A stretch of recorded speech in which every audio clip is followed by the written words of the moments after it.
Greetings, Mavericks and new viewers.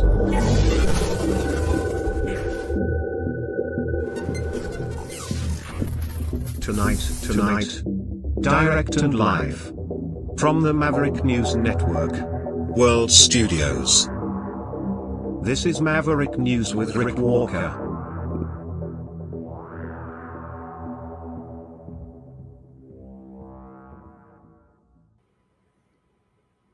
The arrest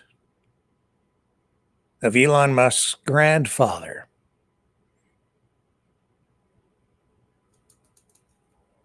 We'll tell you about it tonight. It'll be our feature conversation later in the program. Also related to the whole discussion around technocracy that we've been touching on for about 2 weeks now. Plus, tonight, we'll get into some of the highlights from Donald Trump's meeting with all the tech CEOs. Speaking of technology, Canada taps the brakes on the EV mandate, as announced today by the Prime Minister. And what else do we have going on for you? Oh, yeah, Trump renames the Department of Defense the Department of War. And we have Maverick Midnight Matinee on tap for you this evening as well. A feature presentation related to everything we're talking about tonight. Technocracy, technology, Trump, artificial intelligence, robotics. Tonight's feature episode, Little Lost Robot, a teleplay from 1962, an old, pretty much almost completely lost television series. As part of that, Little Lost Robot, a teleplay, a story adapted to a teleplay by Isaac Asimov. So stay with us. We've got a really stacked show for you tonight, informative and educational. I'll be right back.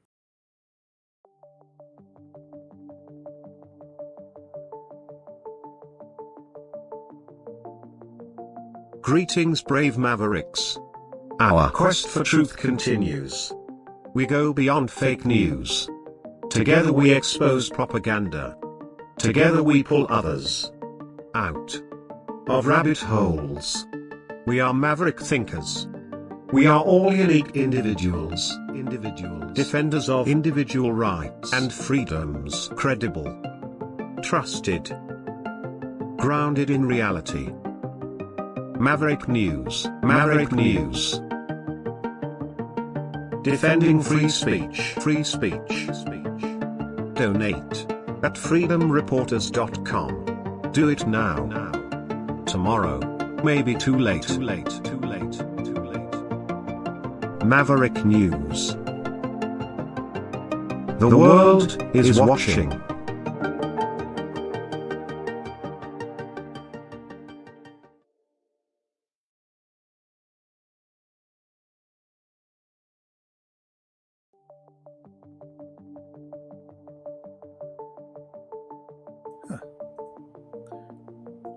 Greetings, brave Mavericks. Our quest for truth continues. We go beyond fake news. Together we expose propaganda.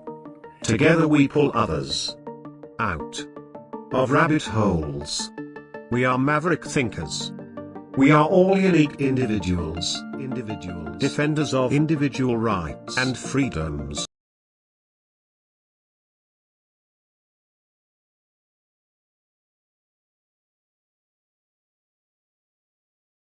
Just do it over here then. And I'm back. Okay, now we have the camera back. I do apologize for going black like that.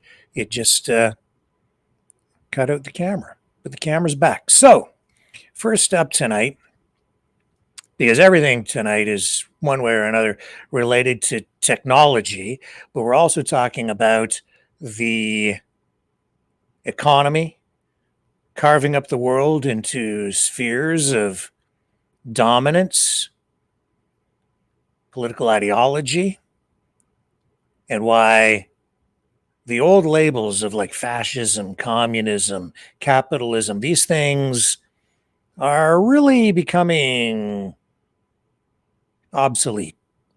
Well, first up tonight, Mark Carney, Prime Minister, acknowledging that the entire world is undergoing a massive transformation, disruptive. And today, as a result of Donald Trump's tariffs, the huge shift that we're seeing geopolitically, especially in terms of economics, he announced that the Canadian government is going to be pausing the EV mandate. Carney also saying that Canada needs to, of course, pivot more to Europe and start trading more abroad, reducing dependence, of course, on the United States. Part of that, he says, will include creating new jobs by using defense spending and procurement programs domestically in Canada to stimulate the creation of employment. Here he is announcing the rollback on the EV, the electric vehicle mandate, which Canada has invested heavily in. Canada did that largely because of the United States and the Biden administration pushing so hard to push forward with the electrification of the auto industry. Et gardez le cap sur 3 objectifs clairs. Need to change the speed. One moment. Here we go. Protéger nos communautés, sécuriser nos frontières et réduire le coût de la vie. The world is changing rapidly. The largest economy, the United States, is fundamentally reshaping all of its trading relationships. And we're moving from an age that lasted decades, an age when free trade was a motor of global economic growth, to a new age, an age of economic nationalism and mercantilism. You know, the U.S. tariff rate is now the highest it has been since the Great Depression in the 1930s. And these tariffs are being applied to all countries on nearly all goods. And the changes in U.S. policy go beyond tariffs. Countries now must, in effect, buy access to the world's largest economy through investments, through unilateral trade liberalization, and policy changes in their home markets. And all the while, the transformation of global trade is occurring against a backdrop of wider economic disruptions, of geopolitical realignment, of AI and other technological transformations, and the necessity, the imperative of a shift to a greener economy. What's going on is not a transition, it's a rupture, and its effect will be profound. Workers displaced from their jobs, supply chains that have existed for decades disrupted, companies forced to change where they find their materials and their products. And all of this is causing an extreme uncertainty that's holding back massive amounts of investment and, as a consequence, slowing economic growth. Just this morning, we see the impact in today's employment report in Canada, with unemployment rising across regions and sectors. This makes decisive action crucial. To be clear, we're in a position right now where Canada currently has the best trading deal with the United States of any of their trading partners. 85% of our trade with the U.S. is now tariff-free. We have the lowest tariff rate of any country in the world. But we also know that given all those changes, given the rupture, we can't rely on our most important trading partner as we once did. Le libre-échange depuis longtemps est un pilier de l'économie canadienne.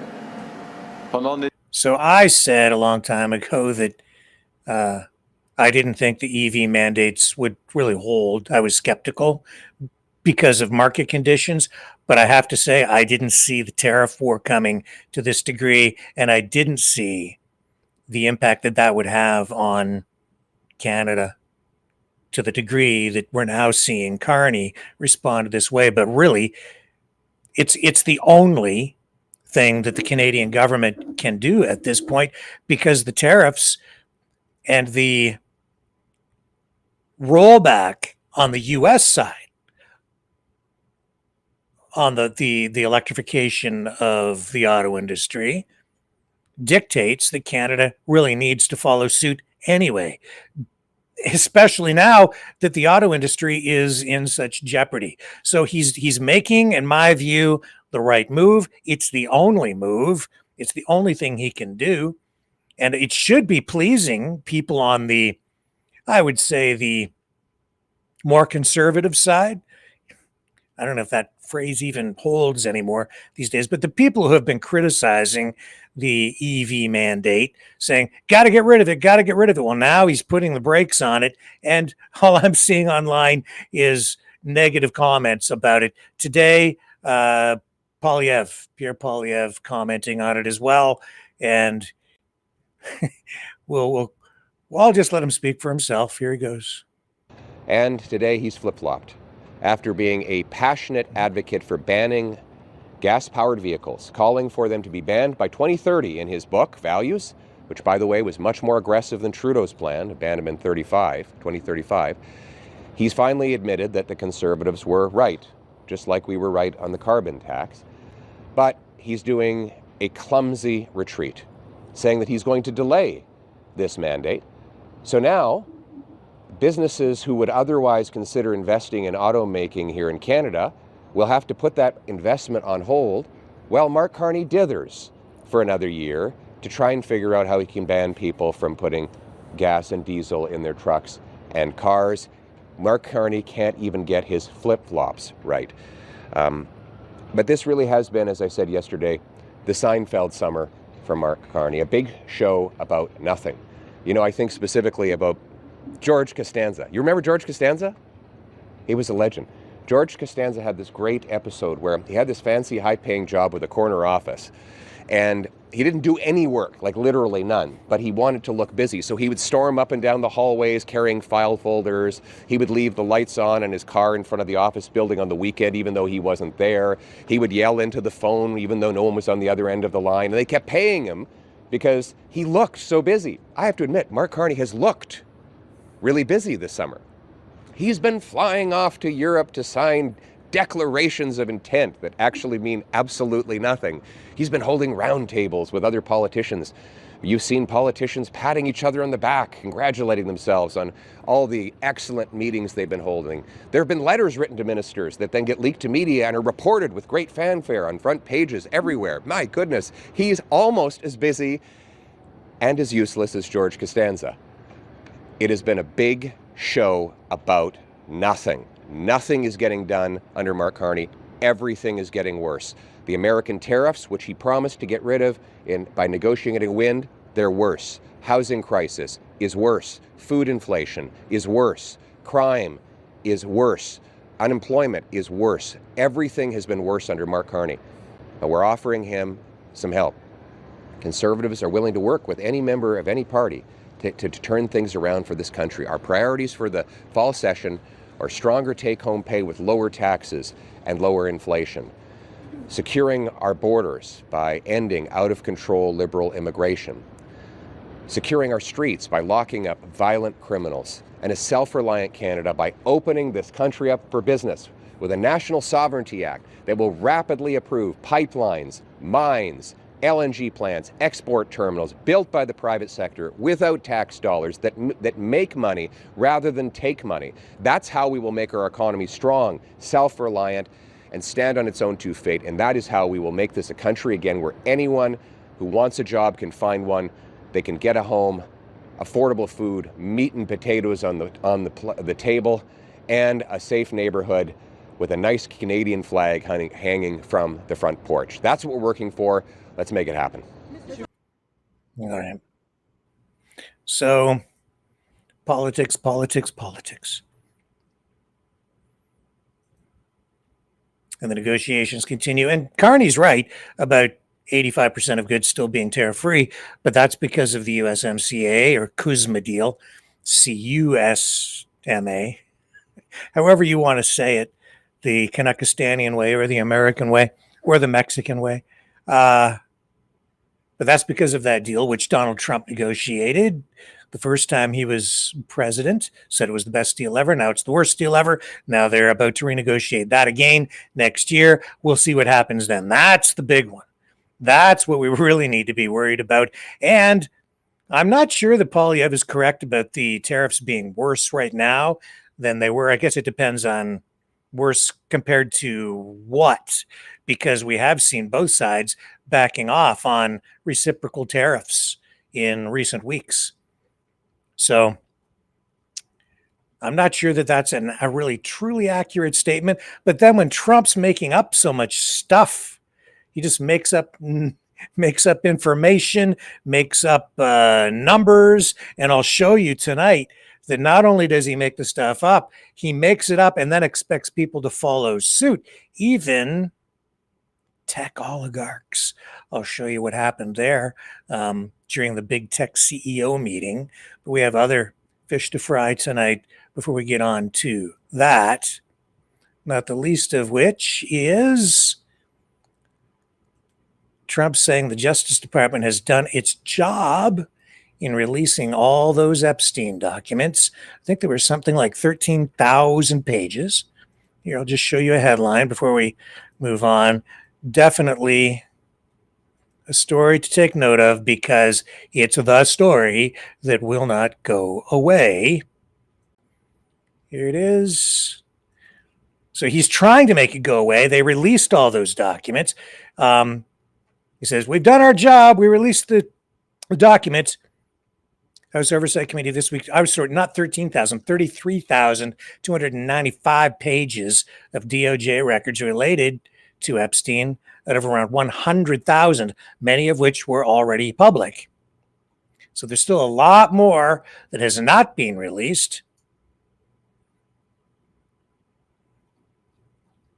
And he's still calling this a Democrat Epstein hoax, which is strange. It's like a totally different rhetoric, a different spin than we were getting certainly during the election campaign when Trump and his minions were making hay with the Epstein scandal, trying to pin it on Democrat. Now the fingers are pointing directly at Trump, and he's changed his tune. Now it's a Democrat hoax. And things were different before, remember, because he was being censored online. I mean, he won the first election, and this ties into our coming discussion on technology, tech giants, social media, etc., etc. But his first election, they won that with Facebook largely.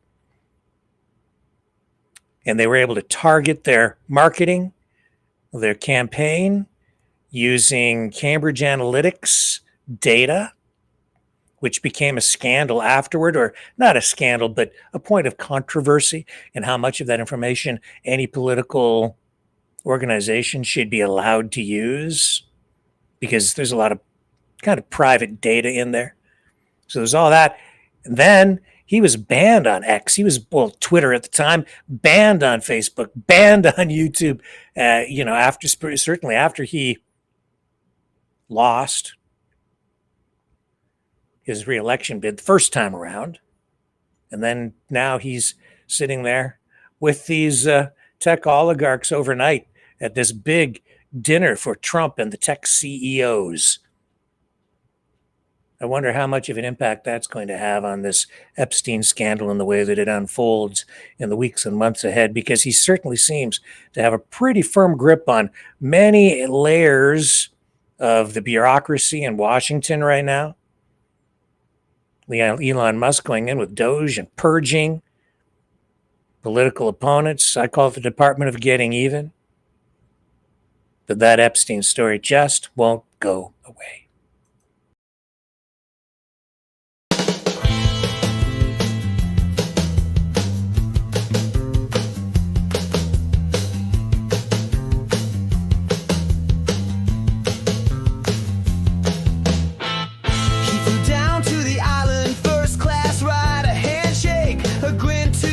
One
victims.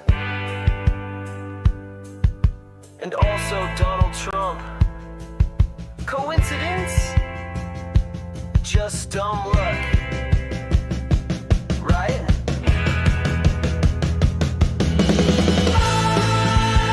Another sealed file. That crocodile smile. We did our best, says the DOJ, while the truth just fades away. Another new spin. No one will win except the rich guys with gold ID cards and closets full of secrets behind steel bars. Just a little glitch. A billionaire's privilege. That's the sound of the case. Closed.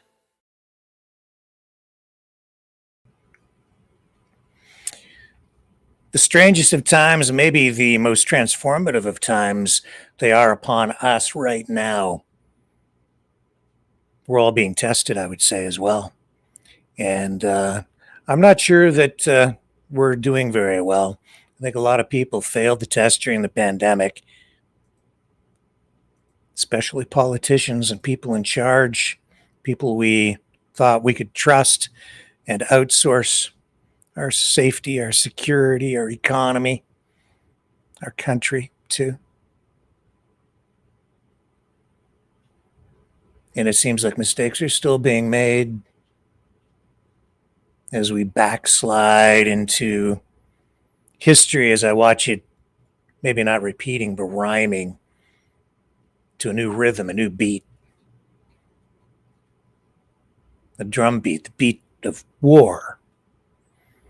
A lot of talk, even overnight on some streams, about World War III and governments in Europe, certainly in Russia, and here in North America, preparing for World War III. In fact, Pete Hegseth on Fox this week saying that the U.S. is preparing for war.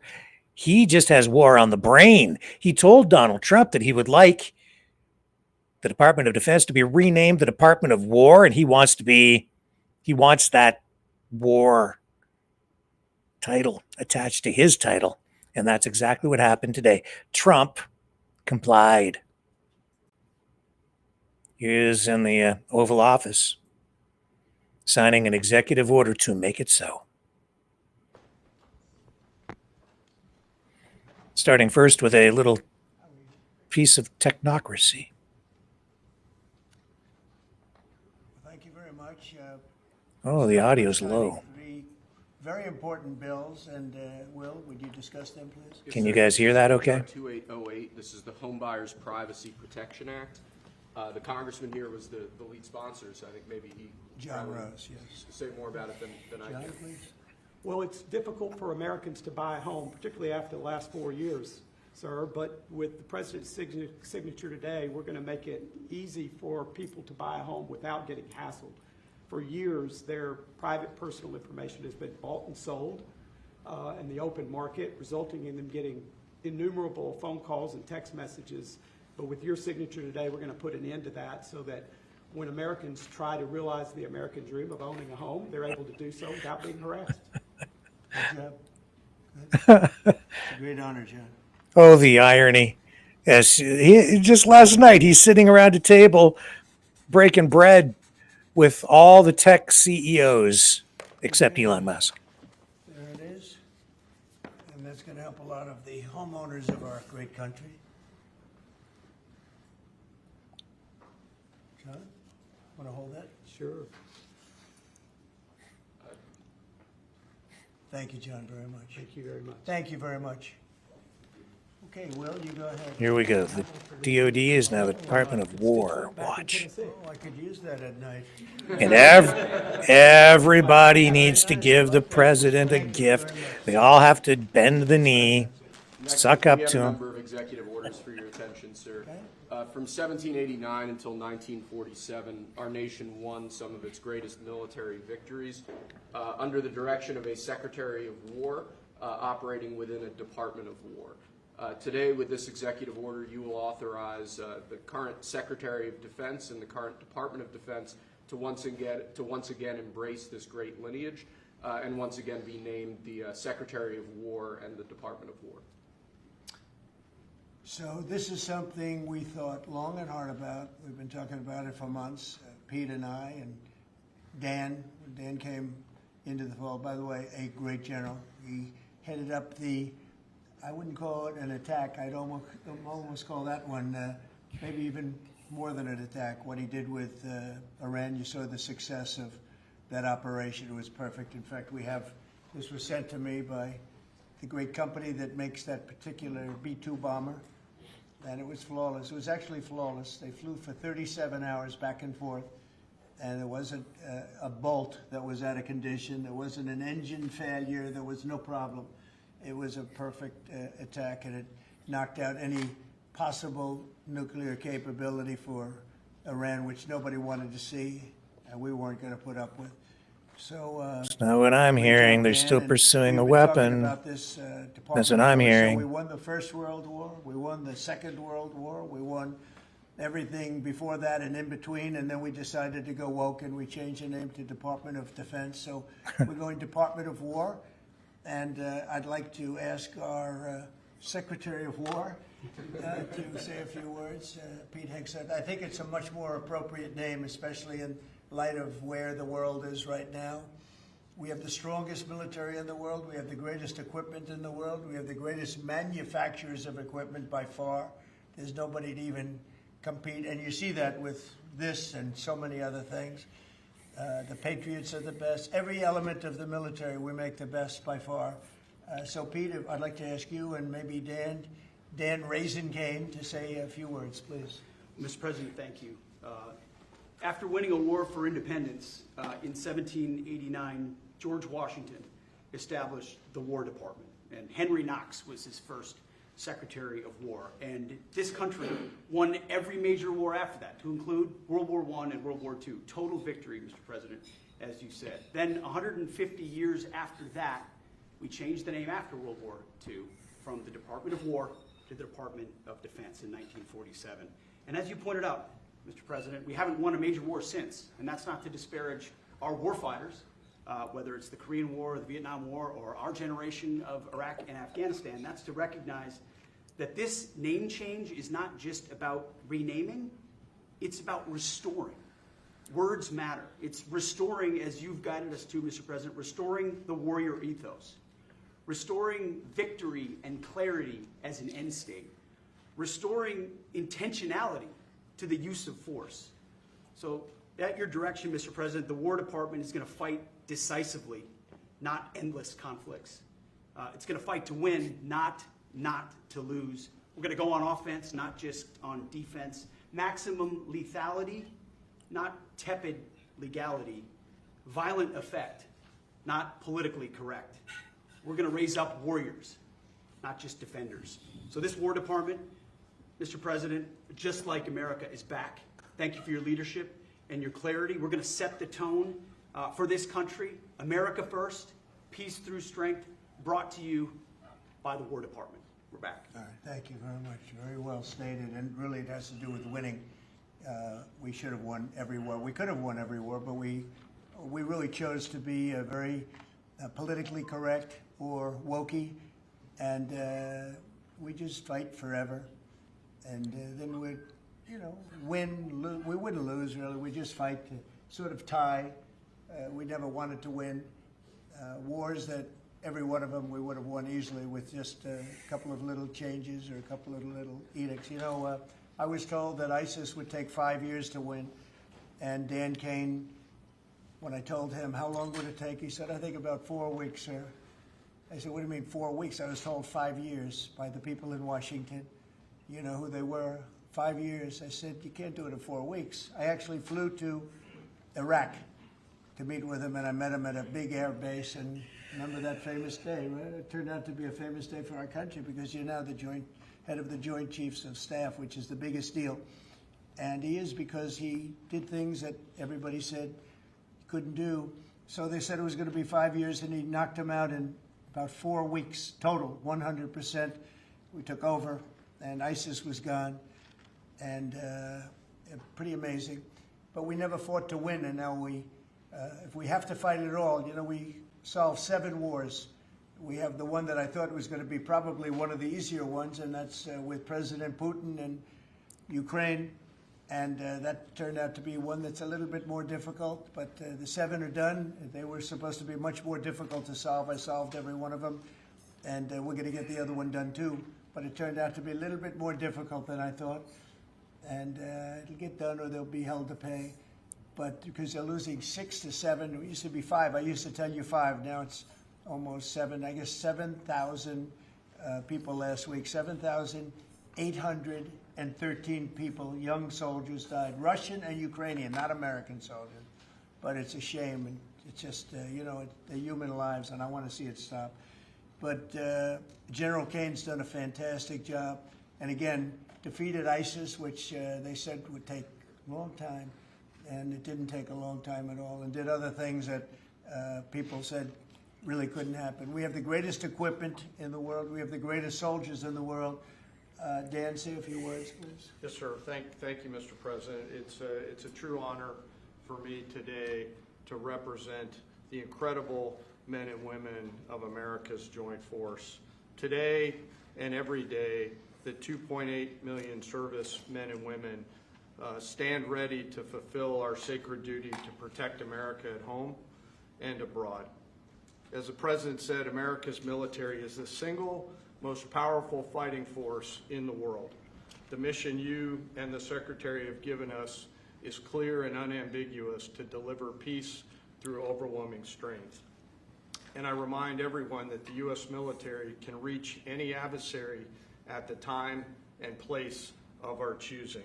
Service to this nation is an incredible gift, and we're grateful and honored every day to do so. Thank you, Mr. President. Well, thank you, and it's an honor to sign this. And we will do that right now.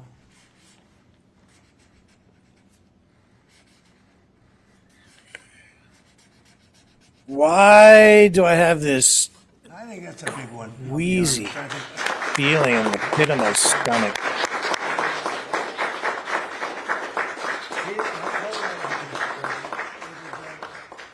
That's a big one. It's a big one, Mr. President. Do you have any questions on this subject? We're going to be discussing the G20 in a couple of minutes, but yes, please. Mr. President, what gave you the idea for this rebrand? And a question for you, the newly minted Secretary of War. What message does this send to our enemies, to our allies, to the American people? And again, what gave you the idea for this rebrand at this moment in history, sir? I think it sends a message of victory. I think it sends really a message of strength. We're very strong. We're much stronger than anyone would really understand. And again, you know, having the great equipment, we have just so much better. You look at all of the, just any of it, submarines as an example. We're 20 years ahead of anyone else. Nobody even compares. And I let a lot of this happen in my first term. You know, we totally rebuilt our military. And then, of course, you had that catastrophe in Afghanistan where they gave up a lot of the equipment, but a relatively small amount, but a lot. It was a lot in Afghanistan. I think it was the most, General, I'd say it was the most embarrassing day in the history of our country, the way that happened, the way they went to the wrong airport. They should have gone to Bagram, not the local little airport with no security, with tight quarters, etc. You know what happened. I think it was the most embarrassing moment in the history of our country, frankly. That was under the Biden administration. That was terrible. And we were going to be leaving, but we were leaving with strength and dignity. We were going to keep Bagram because Bagram's 1 hour away from where China makes its nuclear weapons. We're going to have that all to ourselves, a big, beautiful place built many years ago from money that today would be the equivalent of, you know, many, many billions of dollars. You couldn't build it. The longest runways, the most powerful runways in terms of load capacity. Yeah. And we just walked away from it. So stupid. And they were fools. The people were fools. No, we have the strongest military, and I think that indicates we have the strongest military. And, you know, we had it, and we won World War I, we won World War II, we won everything before, and as I said, we won everything in between. And we were very strong, but we never fought to win. We just didn't fight to win. We didn't lose anything, but we didn't fight to win. We could have won every one of those wars quickly, but they went a route that I think was probably politically correct, but not correct for our nation. So I think the Department of War sends a signal. Yeah, please. You alluded to this a little while ago, but you said that this rename is a, quote, a good reflection of where the world is at right now. How do you square naming it the Department of War when you've been pursuing peace in so many different parts of the world? Well, I think I've gotten peace because of the fact that we're strong.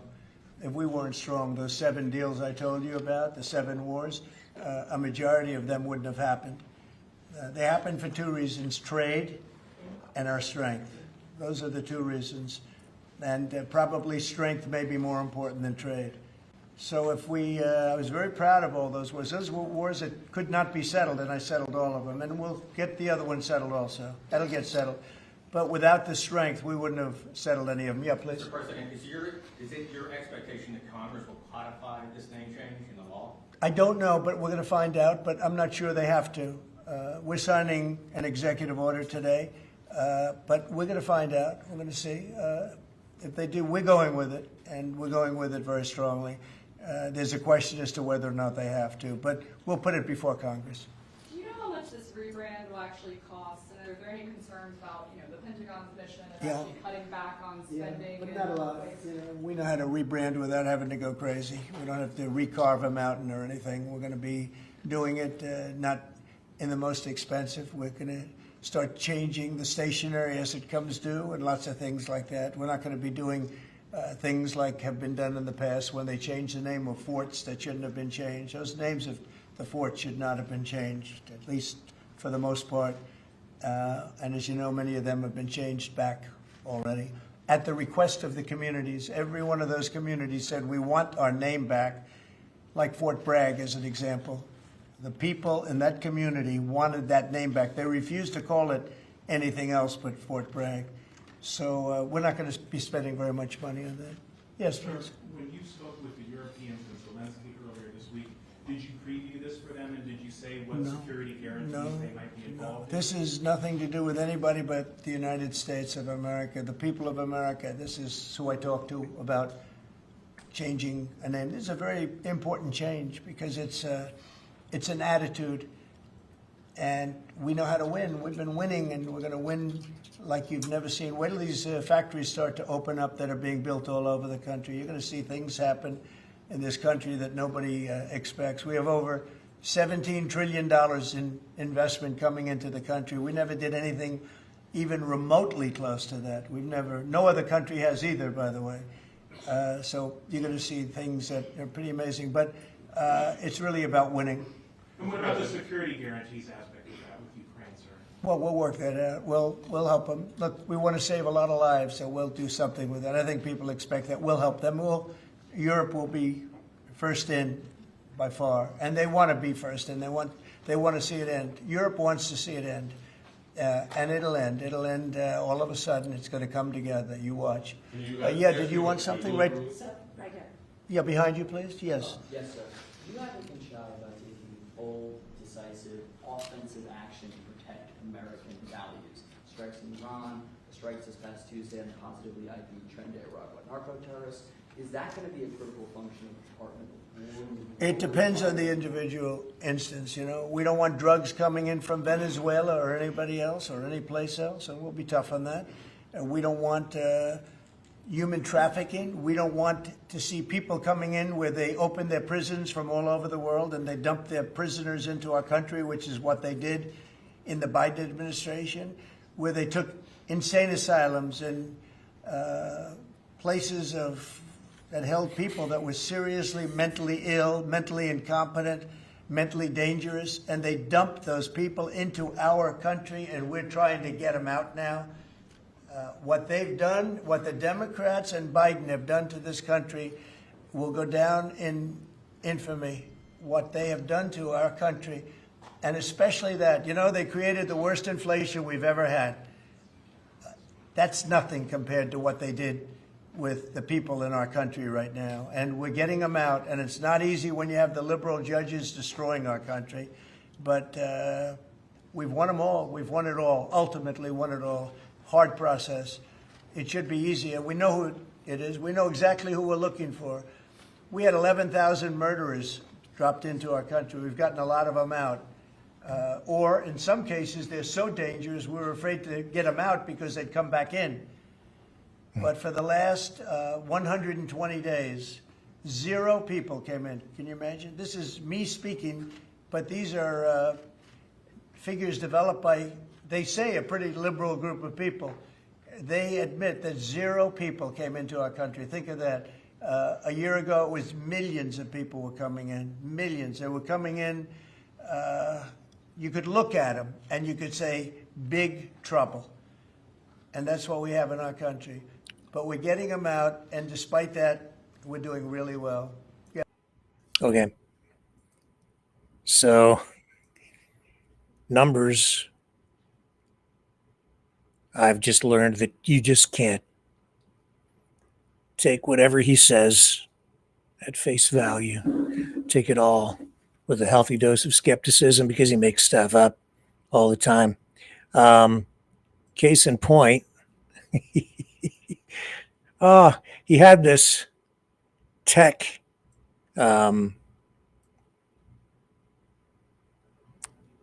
this dinner with all the tech CEOs, Zuckerberg, Bill Gates, and this is overnight. And Zuckerberg caught on a hot mic saying, like literally, he says, I wasn't ready to do our announcement. I wasn't sure what number you wanted to go with. So they've got, he had, I'll play the clip. Zuckerberg delivers the information, but then thinks, I guess he must not realize that he's still on mic. And he's basically acknowledging that they've been discussing various numbers. What number are we going to use? Here, I'll play the clip. It's just, you can't make this stuff up. Okay. Here's Zuckerberg at the dinner last night. And we're going to get into this more because this ties right into everything we're going to talk about tonight. How much are you spending, would you say, over the next few years? Oh, gosh. I mean, I think it's probably going to be something like, I don't know, at least $600 billion through 28 in the U.S. Yeah. It's a lot. No, it's significant. That's a lot. Thank you, Mark. It's great to have you. Sorry, I wasn't ready to do it for announcement. He said I wasn't sure what number you wanted to go with. I wasn't sure what number you wanted to go with. I wasn't ready, he said. It was all pre-planned. Was not just a spontaneous question. He knew it was going to come. They just hadn't worked out exactly what the answer was going to be yet. There it is right there. I didn't know what number, which of the made up numbers you wanted me to use. I guess that's what it means. Oh, man. Let's take a little break. When we come back, we're going to dig more into that CEO tech giant dinner with Donald Trump, the ramifications of that, and it's timely because this is going to expand into a broader discussion tonight on technocracy.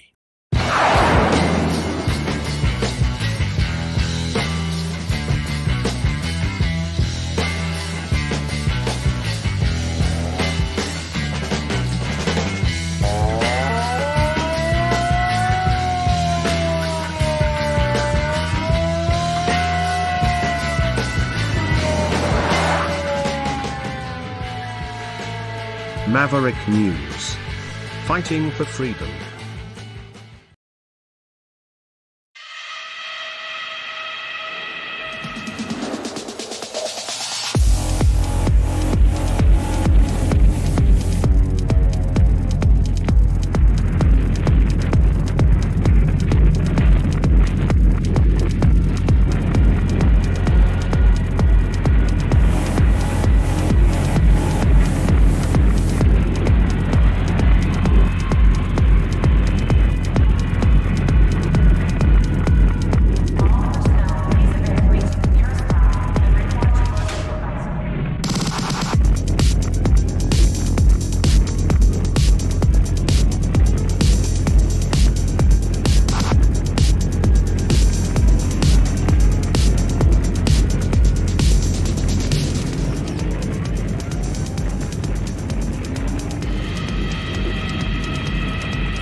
Maverick News.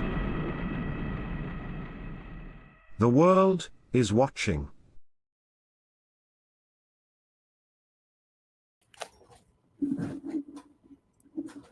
Okay, let's I don't know if he's in the back room there or not. Yeah, he's there. Let's bring our sort of co-host for the night on. He's waiting in the back room, and he's been writing some Substack articles about technocracy. There he is. There you are, sir. Hello, Dragon. What's up? How are you, Maverick? Montreal tonight. Thanks for joining me us well? on the program. Yeah, a little crackly, but you're okay. All right. Now, just a little housekeeping item. I've been thinking a lot about this, and I should have warned you, but this is totally organic and not pre-planned. But I've been thinking around here, and this ties into what our discussion is about tonight, technocracy, spinning narratives, truth, reality. Your name. Somebody a long time ago challenged you on your name, Dragon, and said, what is your real name? And what is your real name? Well, my real name is Ian Leonard Vezo, so I'm from Montreal. And, I do sometimes some collaboration for Maverick, aka Rick Walker, as you know. And, I'm a thinker, philosopher sometimes, and a lot of things, I think. Journalist, although some people have been challenging both of us, saying, you guys aren't journalists. Well, I have news for you. We're going to get into that subject another night, too, in more depth. But more about your name. See, as a journalist, I have always been committed to truth, transparency, democracy. And as a result, I've always just used my real name, not a stage name, not a performance name, not a nickname. I am who I am. As a journalist, a real journalist, I've always felt that it's important to use my real name. I'm just wondering, would you be open to just from this moment on, would it be okay if I just referred to you as Ian, if we just used Ian as your name on the program instead of like I would like that, actually. It would be perfect, I think. Yeah, the reason Even I say the time that, I think it's better because I'm not a stage man. I'm not here to make a show. Right. So, yeah. Because I see all these other programs that have come on over the past, well, or even past couple of years, certainly before the last federal election in Canada. And these programs, they're all using like made up names. It's not really their names. I don't really want to call everybody out, but I think you guys probably know some of them. You can just think of some yourself, but this is who I am. And those people I think in many cases, people probably don't even know the real names of these people who are online. So anyway, I just encourage you to, if you're cool with it, I'm going to just call you Ian from now on instead of Dragon, because it's like not so much a show, but a program, right? News program. Well, I'll be glad to use my real name from now on. So let's go with it. And therein lies reality, and reality is truth, and truth is the path forward to actual freedom. And so let's dig into tonight's broader discussion. I know that you have been talking about technocracy, writing about it in your Substack. And I thought, we've been talking about having this discussion today. Trump meeting with these tech CEOs. I thought it's just timely. Tonight would be a great night to do this because of him meeting with those guys and everything kind of going on. It all just seems to tie together tonight. And so I think, maybe what we should do before we get into this broader discussion is define what technocracy is, because even as you've spoken to me about it, your vision of it, I think, has been a little murky for me. So can you just elaborate on what you think technocracy is? So the definition of technocracy is when you have an expert, basically, who's taking decision for an elected government. So to give you an example, to make it clear for everyone, when we had COVID, in the COVID era, we had our government being told by the WHO what to do or what kind of situation to use, right? So the tool that they were telling us to use, actually, the way it's done, this is what technocracy is. Because if you look at a power structure of government, is that as a pyramid, you have the people on the bottom and the government on top. So this is how you structure basically the hierarchy behind the people and the government, and you have corporation and the executive and legislative in the between, right? So you add a layer on top of your government as an unelected person, which is, for example, like I gave with COVID, is Tedros. So all those little things were basically making people scratch their mind about what's going on, right? And on YouTube and whatnot, we were hearing people, other YouTubers, using words like authoritarianism or totalitarianism, and so on. So from there, I was scratching my head because there's a part of it, but it doesn't quite match what was going on. So I was looking for the right terminology to, call what's going on right now. And technocracy, I think, fits into that new era, because it's really a new era that we're going through now. Yeah, and yet, are you aware of the history of technocracy and its Canadian ties? Actually, not quite. I know that from a research I done earlier today, it can go back, I think, to 1930s. It was spoken in politics to a certain degree, but wasn't applied to this degree today with the technology that we have, because algorithm and artificial intelligence can also play a role of the so-called expert in the between. So, yeah, it does go back to the 1930s. It was basically a U.S. philosophy and political ideology, but it really found, its tentacles came all the way up into Canada, and and certainly into Western Canada. And this is where things get really interesting. And I don't know how many people are aware, but this involves Elon Musk's grandfather. Were you aware of that? Seriously? No. Yes. No. Yes. Now I'm just picked on my curiosity, bro. And as Tell me more. And the arrest of Elon Musk's grandfather, and this all ties into not just the technology, which this is why I've been sort of a little confused about the way you've been talking about technocracy, because the history of this goes back deep into Canada, Western Canada. It all relates to what's going on today with the 51st state stuff, with the changes geopolitically that we're experiencing, the realignment of political allies and countries, the effort. The Alberta wallet. Oh, well, it's about a form of socialism, if you will. It's about the Social Credit Party, the CCF out in Western Canada, the separatist movement. It's about the view of many people that Canada isn't even a real country.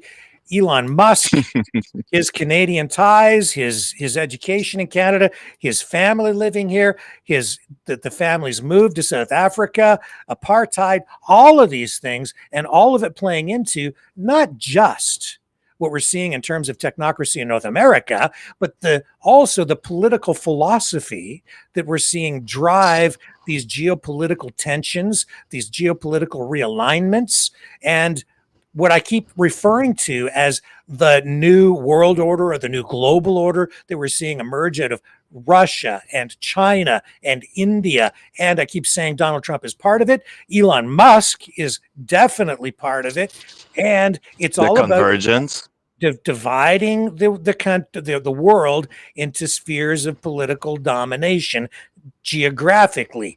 Asia sort of dominated by China, Eurasia, Europe, Russia dominates that, kind of takes over all that, and the United States takes over basically the Western Hemisphere in North America, probably even Central America, all of that. This stuff goes back to the 1930s. You can find maps referring to it all. This goes into what Dugin in Russia, the philosopher over there, who is Putin's brain, as we've told people about, his philosophy, and it just fits so nicely and neatly into this technocracy, which really has its roots all the way back into the 1930s. Here's a definition from 1938 from Technocracy, Inc., which is the organization that was founded by a gentleman by the name of Howard Scott, I believe his name was, and Elon Musk's grandfather, his maternal grandfather, was involved in this. And this is the definition of technocracy that was offered in 1938 by this organization. Technocracy is the science of social engineering, the scientific operation of the entire social mechanism to produce and distribute goods and services to the entire population of this continent. For the first time in human history, it will be done as a scientific, technical engineering problem. There will be no place for politics or politicians, finance or financiers, rackets or racketeers. Technocracy states that this method of operating the social mechanism of the North American continent is now mandatory because we have passed from a state of actual scarcity, which is an economic term, into the present status of potential abundance, in which we are now held to an artificial scarcity forced upon us in order to continue a price system which can distribute goods only by means of a medium of exchange. Technocracy states that price and abundance are incompatible. The greater the abundance, the smaller the price. In a real abundance, there can be no price at all. Only by abandoning the interfering price control and substituting a scientific method of production and distribution can an abundance be achieved. Technocracy will distribute by means of a certificate of distribution available to every citizen from birth to death. Did you get that? Technocracy will distribute production and distribution. Efficiencies. By means of a certificate of distribution. They get to decide what you get, available to every citizen from birth to death. The technate will encompass the entire American continent. See, a North American Union. From Panama, which is where we've seen Trump asserting U.S. influence and dominance and really ownership again over the Panama Canal since taking power again, to the North Pole, because the natural resources like the oil in Alberta and the uranium in Ontario encompass the entire American continent from Panama to the North Pole, because the natural resources and the natural boundary of this area make it an independent, self-sustaining geopolitical unit. Do you see how neatly that fits into everything we're seeing coming out of the Trump administration, out of Russia, out of the philosophy coming from Dugin in Russia, out of this, this America first? We're going to pull back in. We're not going to be involved in Europe. We don't really care about what's going on in Asia that much, except that they seem to want to go to war with China. I'm not so sure about that. But this is all about, taking over Greenland, taking over Panama, 51st state, Canada. It ties all into that. It's a eureka moment. Oh, yeah. But it's really nothing new. This information has been out there. It's just that most people are just not aware, because exactly it's not spoken about that much. But if you are from Western Canada, Saskatchewan, Manitoba, Alberta in particular, you maybe know a little bit about this, or maybe a lot, because Elon Musk's grandfather, maternal grandfather, was absolutely involved in all of this stuff.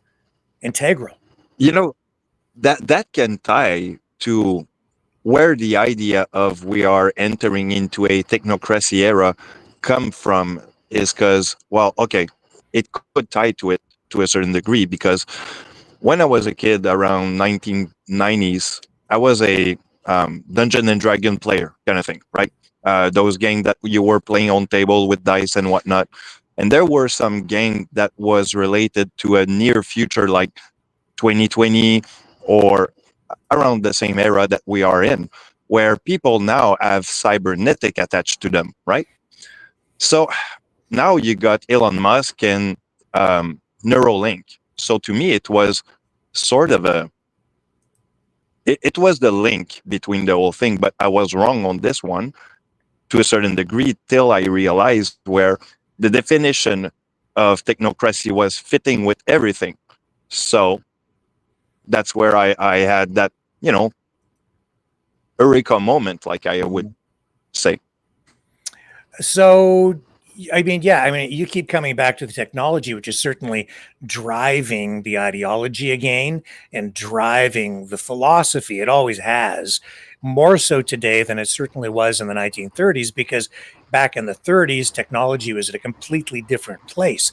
But the technocrats were certainly pointing to the Industrial Revolution and saying that because society had been transformed so dramatically through industrialization, that a utopian society essentially was upon us. All we had to do was grasp it. But the key to doing all that, and this is my assessment of it, the key to doing it was really to put experts, technocrats in charge, essentially saying democracy is obsolete, that the only way to achieve maximum efficiency is by putting people like Elon Musk or other experts in certain areas in charge and let them run the government.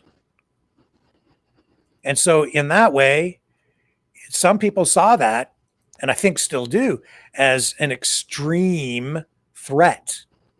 So in fact, the technocracy movement, which generated actual political parties or spin-offs in Canada, ultimately was deemed to be illegal in Canada, which I think might surprise you as well. Yeah, it is. Well, that does tie to those conversations that we had where we were, say, getting to the point where, or the conclusion that this is where you have your freedom and constitutional right being eroded, if you will, through decision. For example, during a pandemic, if you deem to stay home because it would be better not to get sick, that would erode your freedom of right to a certain degree because, the expert told you not to do so. So this is where we have those other, YouTubers and independent media or influencer talking about totalitarianism or other sort of fascism. Look at the face on that guy. Does that look familiar? Mm-hmm. Who's that look like? Hold on, I get to look at it because there's a timer in front of his face. To me, all right, I see. Yeah. Does he look like anyone familiar? Resemble anyone? Not sure. To me, he looks a lot like Elon Musk. Oh, his face looks like Elon Musk to me. It isn't Elon Musk. I'm just saying it looks a lot like him, and that's because that's his maternal grandfather. And so, as we look at the Canadian roots of, Elon Musk, this brings us to his maternal grandfather, Joshua Haldeman, whose life in Saskatchewan shaped a legacy, really, of bold ideas and controversial beliefs. And so he was born in 1902 in Minnesota, log cabin, and then he was raised in Waldeck, Saskatchewan. Haldeman was a chiropractor, an adventurer, a political firebrand in Canada. Now, the Great Depression hit him hard, like many Saskatchewan farmers. He lost his farm in the 1930s Dust Bowl. And back in those days, in Alberta, residents might be well served if they remember a little bit about their own history, because in the Dust Bowl, Western Canada was hit especially hard. And this is a picture of Saskatchewan in the 1930s. And parts of Saskatchewan literally turned to sand because of the drought and the hard economic conditions out there.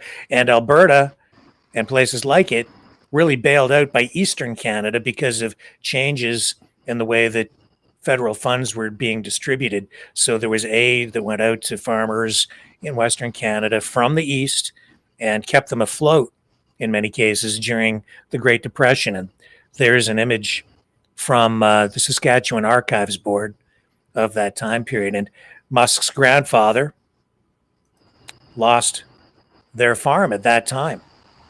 Joshua Haldeman was his name. Okay. So as a result of, that ties a lot into a lot of stuff. It does tie with a lot of stuff.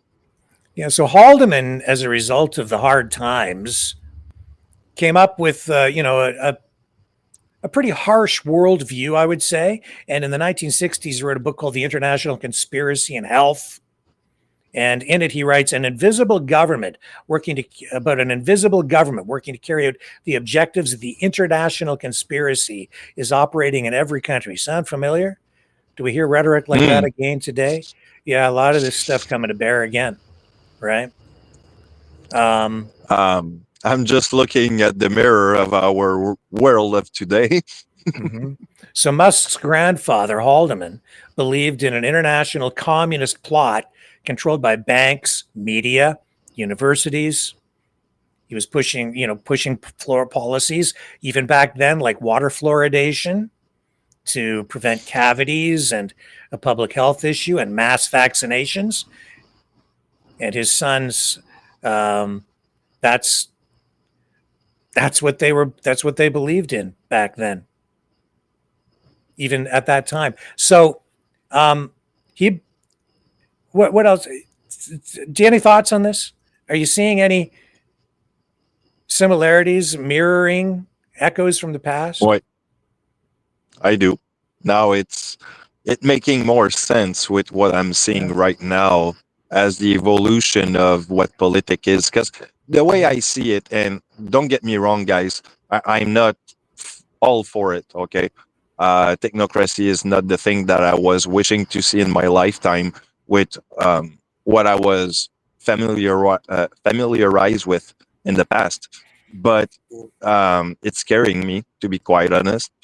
But the thing is that it's an evolution. It's like Darwin evolution of mankind or any other species. Politics is one species on its own self. So this is the guy who is credited with sort of as the father of technocracy, described by some as a philosophy, others as also maybe a political ideology. And then,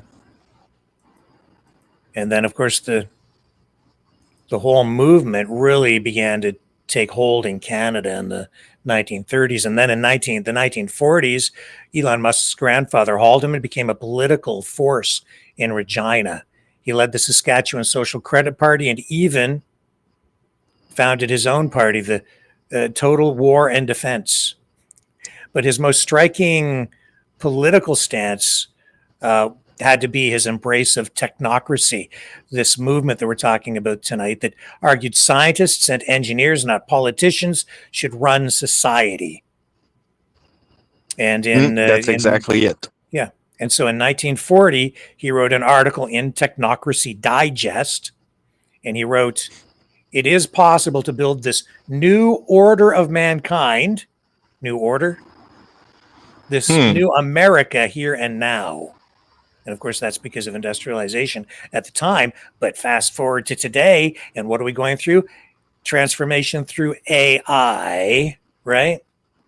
And social media and space travel.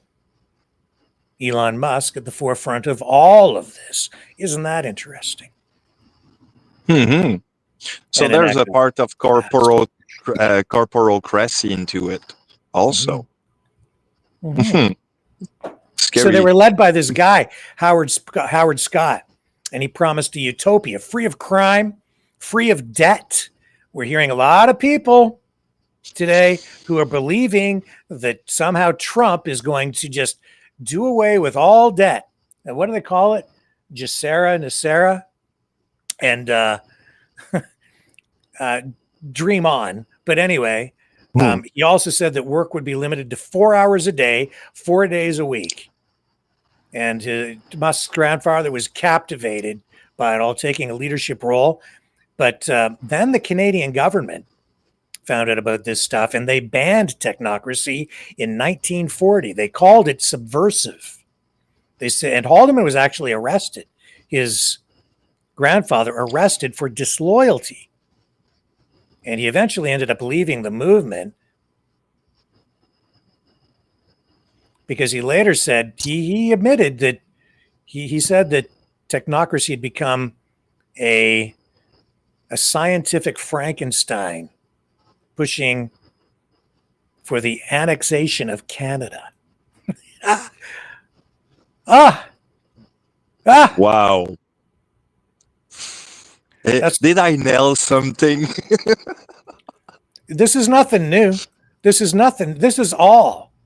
Look, here's a map from, this is 1940 Technocracy Inc. And this is how they view the Union being recreated. This part of the world carved away. There's Greenland, Mexico, Canada, Panama. It's all there. From the North Pole 1994 Oceania. So this is what they were looking for. See, and so they were also, at times, the people involved in this movement, they were calling truly for the overthrow of the Canadian government. And at the time,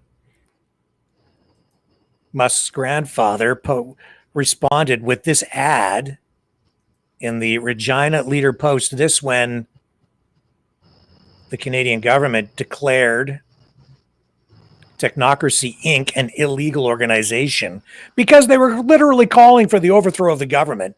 But hey, you know, I'm a political prisoner. Is any of this beginning to resonate like as an echo through time? It says here, statement of patriotism by those who were technocrats.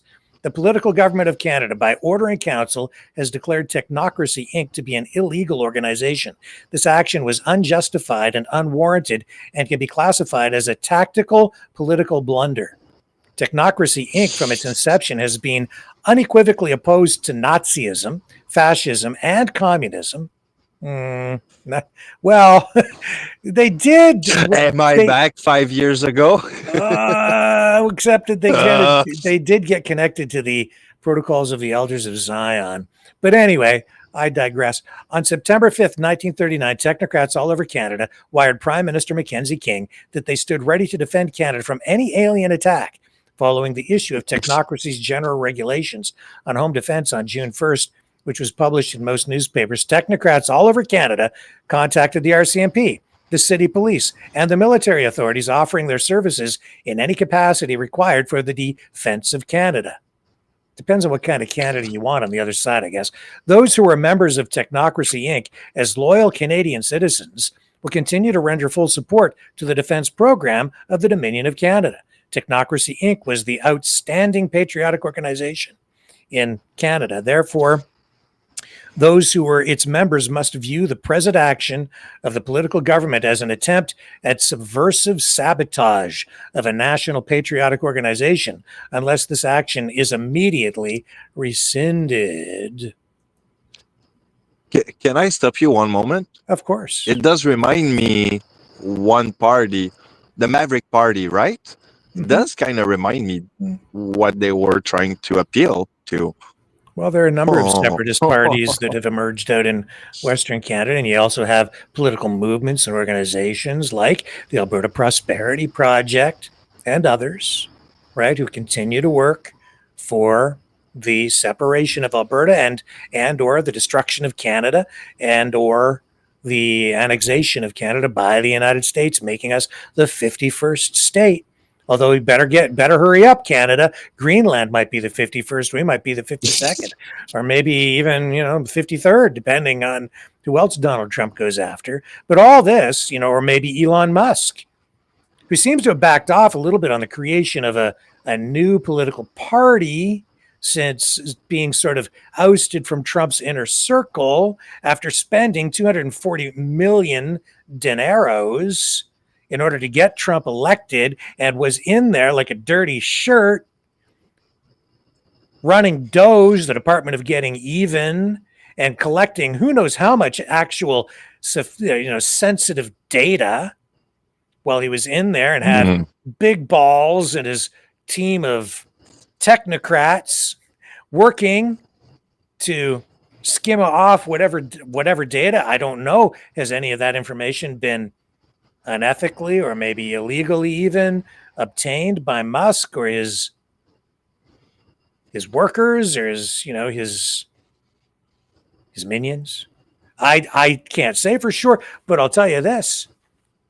He was in there pretty tight, and the other irony in all of this is that he's in there calling for government efficiency and cuts in government spending.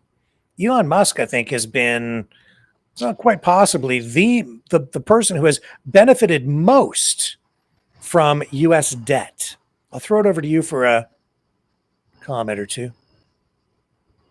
Well, the Doge actually was, I think, a huge technocrat move from the U.S. government. And I'll tell you why. Because Doge was using basically an IRS, if I do believe too, using AI. Oh, no, sorry, IRS doesn't. But yeah, Doge does use AI basically to, for efficiency, tell you if you should keep your job or not, and probably make the company run efficiently with less people to run the show. So is that technocracy when you use an AI to tell you how many people you should lay out of your company? Well, Elon Musk is not a multi-billionaire because he was running just a free market economy. It's not like he was an entrepreneur, came up with an idea for something and built a better mousetrap and the world beat a path to his door. He is as rich as he is because of government contracts. And as a result of his activities and his approach to business, he really has found ways to exploit the public-private partnership concept. And nobody has benefited more than Elon Musk. And during his time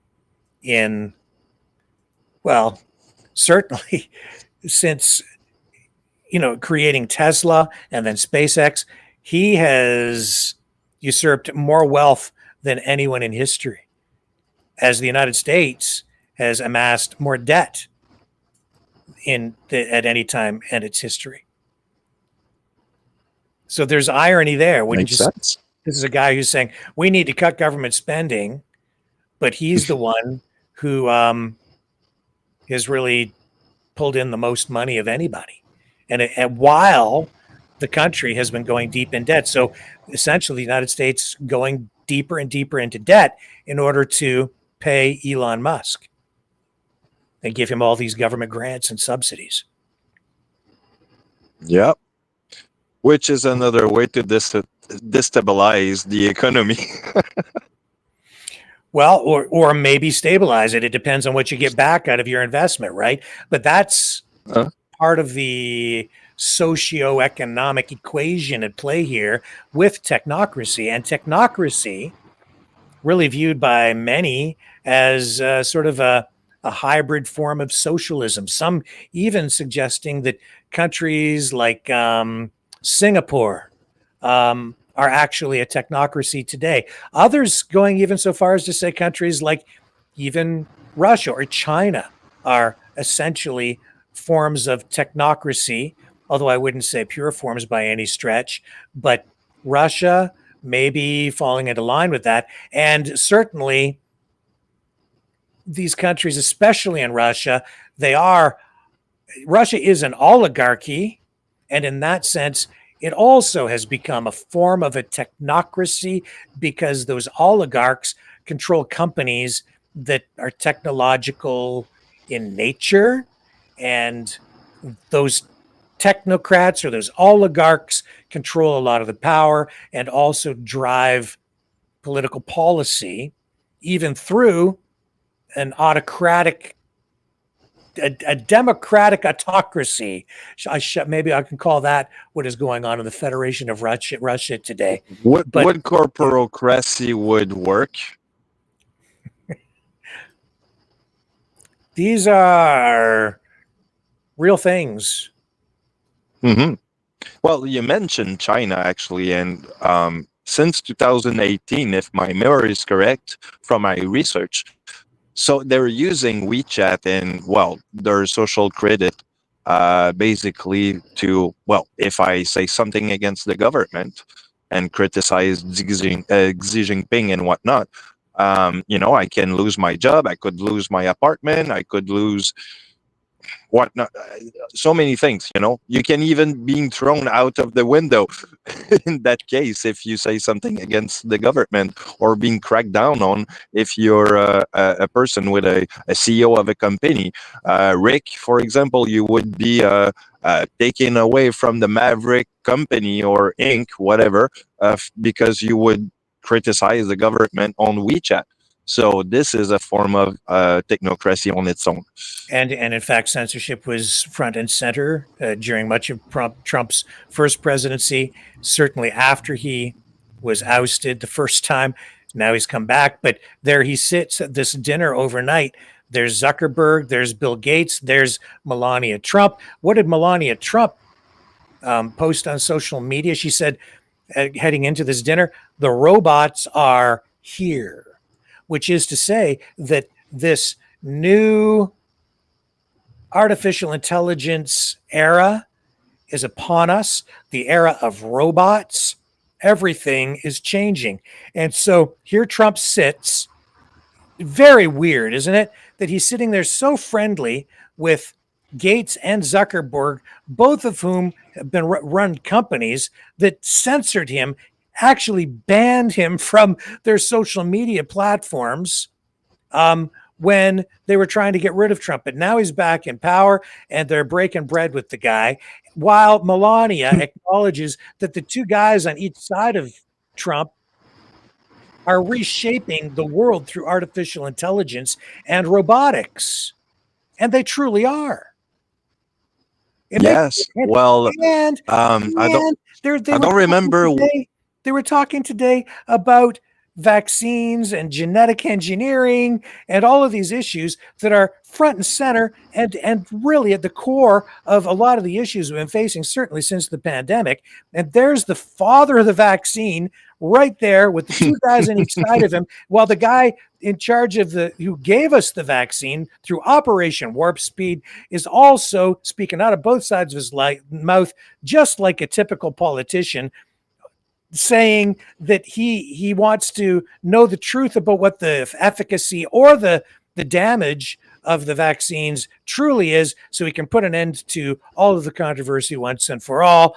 And he wants to hold people accountable if there was any harm that came from it. But I don't know if I should believe anything the guy says anymore, because he's just a walking, talking, and sitting, whining, dining contradiction. That's what he is. It's weird. Yep. No, it's true. Actually, the American Army is using an AI actually to calculate for them rightfully where the best way to target someone. Or I think they're also using AI for piloting aircraft. So I'm telling you, if that's not technocracy on its own, I'm just wondering what it is. Do you know who David Icke is? Yes, well, the names ring a bell for sure. Yeah, he's very, very well known, right? Yep. And this is something that even he has taken note of. I'm certainly not the first to the party here, but I think it's important to highlight a lot of this stuff because, as you've been talking about technocracy, I think you've been focused very much on the technology itself, but there's so much more behind it that's, that forms the foundation of that. And that is the philosophy, the ideology, and the history. Here's David. Well, it's been another week in which the Trump regime has been going on and on about taking over Greenland. So what's the reason? What's behind it all? Well, have a look at this map. This is a map of a group of countries they called the Technate, which Elon Musk's grandfather, Joshua Haldeman, was involved in creating when he was the major player, or a major player at least, in a group called Technocracy Inc. in the 1930s. And it was operating, this Technocracy Inc., in Canada and the UK. Now note that this Technate runs from the north of South America, including Venezuela, up through Panama, which Trump has been threatening, the United States, Canada, which Trump wants to be the 51st US state, and, yes, Greenland. Just a coincidence, nothing to worry about.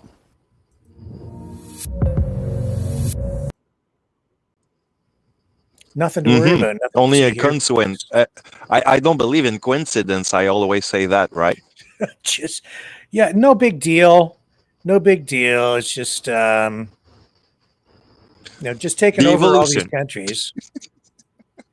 Just because he says he wants to take over these places, don't take him seriously or anything.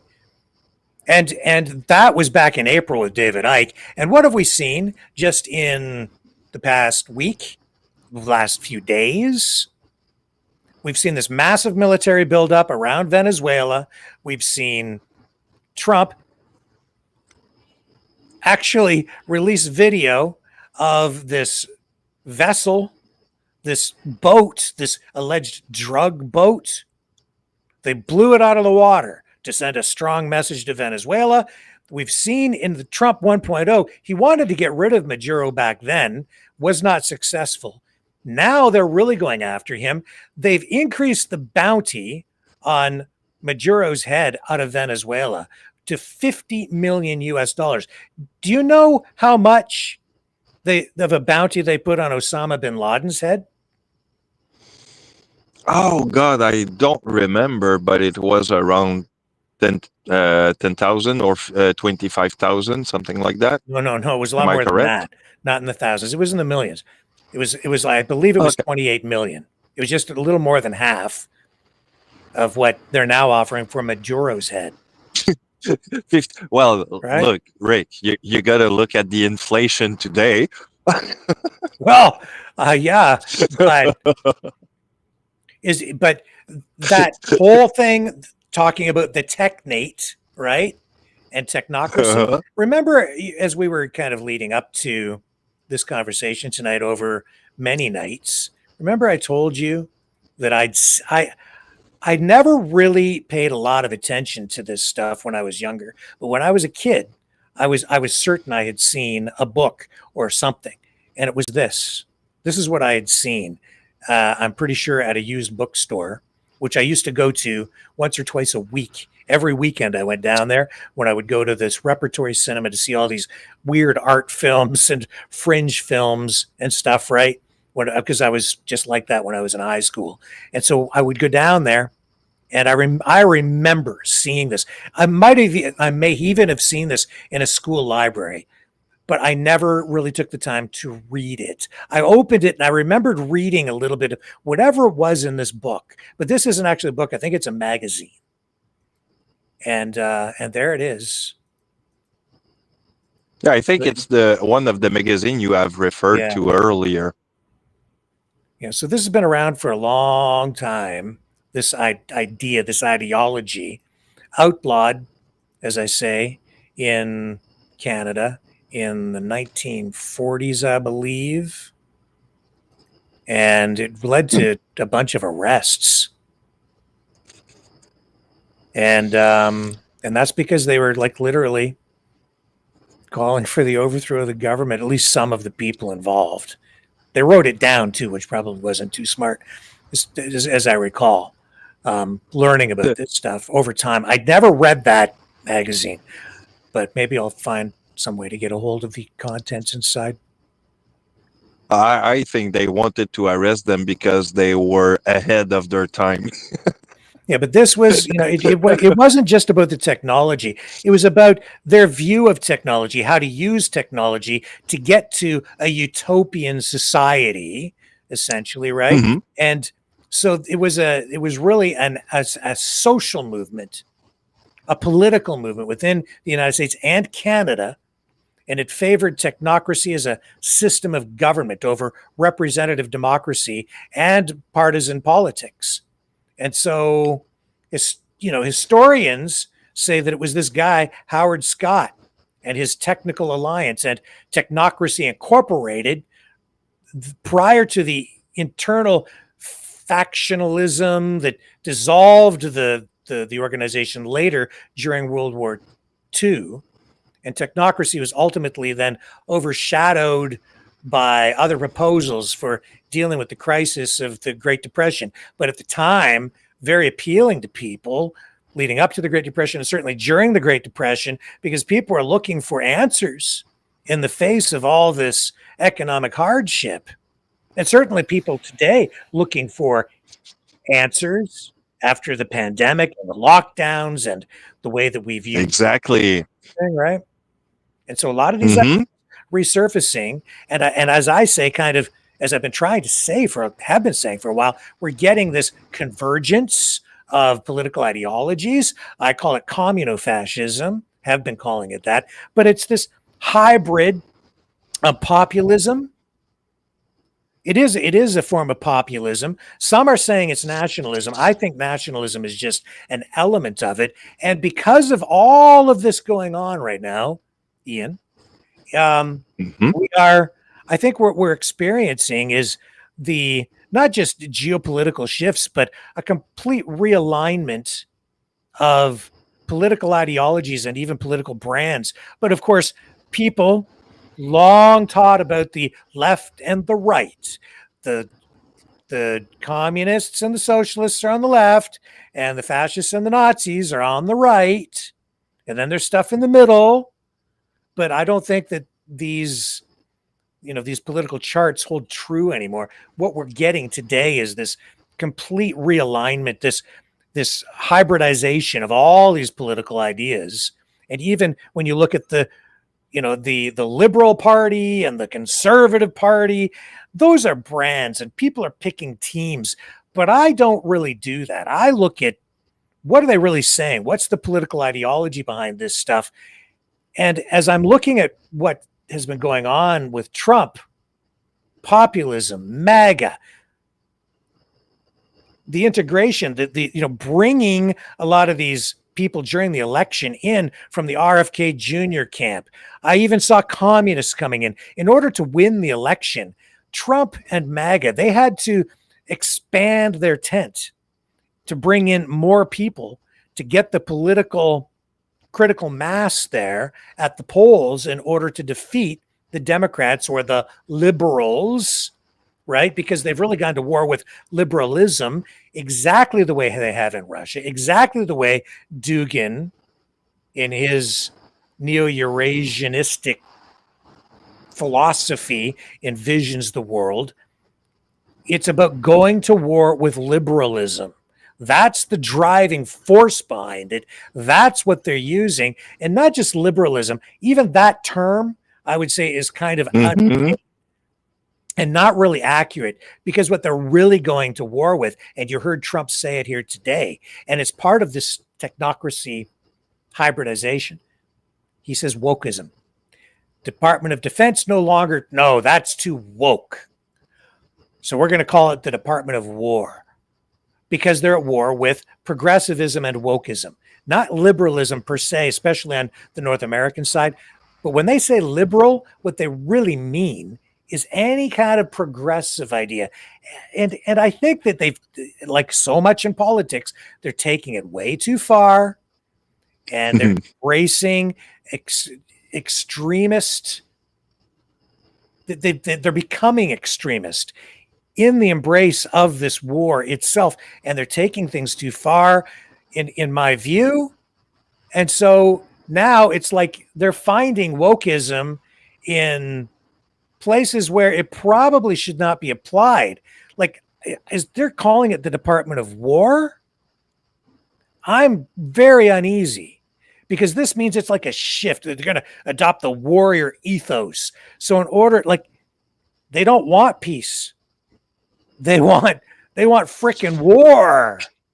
They want to be aggressive killers. And this is basically, I'm sorry, but to a certain degree, it contradicts what Trump was saying when he was doing his run for the second term, because he was saying, I'm going to be the peace president. I'm going to be there for peace.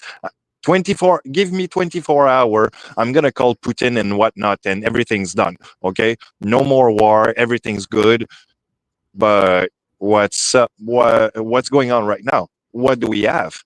But see, as I've been reading Dugan, and as I have been looking at this stuff, because, you know, you kind of attracted me to it or pushed me over to it. What I see is that through this political ideology, either of them, and I think we're in North America, we're getting this hybridization of Duganism and technocracy and and nationalism, this new version of nationalism, communism. So there is absolutely socialism and a controlled market economy, a planned economy through tariffs, not free market, totally planned economy. You're getting this ideology because they want to reshape the entire world. You know what that means? Do people not understand that inevitably that leads to war? Because it absolutely calls for conflict. If you are going to essentially, this isn't just about overthrowing the Canadian government by a bunch of technocrats now because they want to put some elites in charge to run everything because they know best, because they're experts in their fields. So democracy be damned. No, this is about literally overthrowing virtually every country in the world to create geopolitical spheres of dominance. Russia taking over Ukraine, Europe, China taking over Taiwan, much of Asia. Although in Dugan's original work, he didn't even count China in. They were basically going to split the world in half, kind of like George Orwell in 1984, right? That's kind of what his vision was. That's what I was saying. Yeah. I was seeing this, actually, the makeup of the map that, well, I did told you a few months ago, before actually I put out the technocracy theory around, if you will. I told you about how the world is looking like 1984 at some point in our conversation. And you told me, yeah, there's when Trump started to go with the rhetoric that he's going to take over this part, calling the Gulf of Mexico, Gulf of America, and so on. This is where I told you it's looked like 1984, my friend. And what did you told me? You said, yes, there's a little bit of that, I think. But now with what I just lay out, I think we are making sense of all that. Yes, there is definitely an element to that, and it is about reshaping reality, which is why, because that whole thing with the Gulf of Mexico versus Gulf of America, right? That's about reshaping reality. That's a large part of making all this happen, because it's about getting people in their heads to buy into this and to begin to view things differently.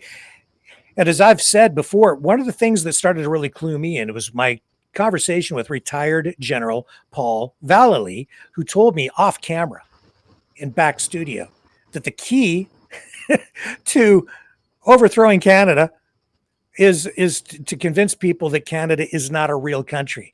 And I keep hearing that theme or that idea recycled over and over again in these narratives. It's extremely important. It's important to them because they do want to make Canada the 51st state.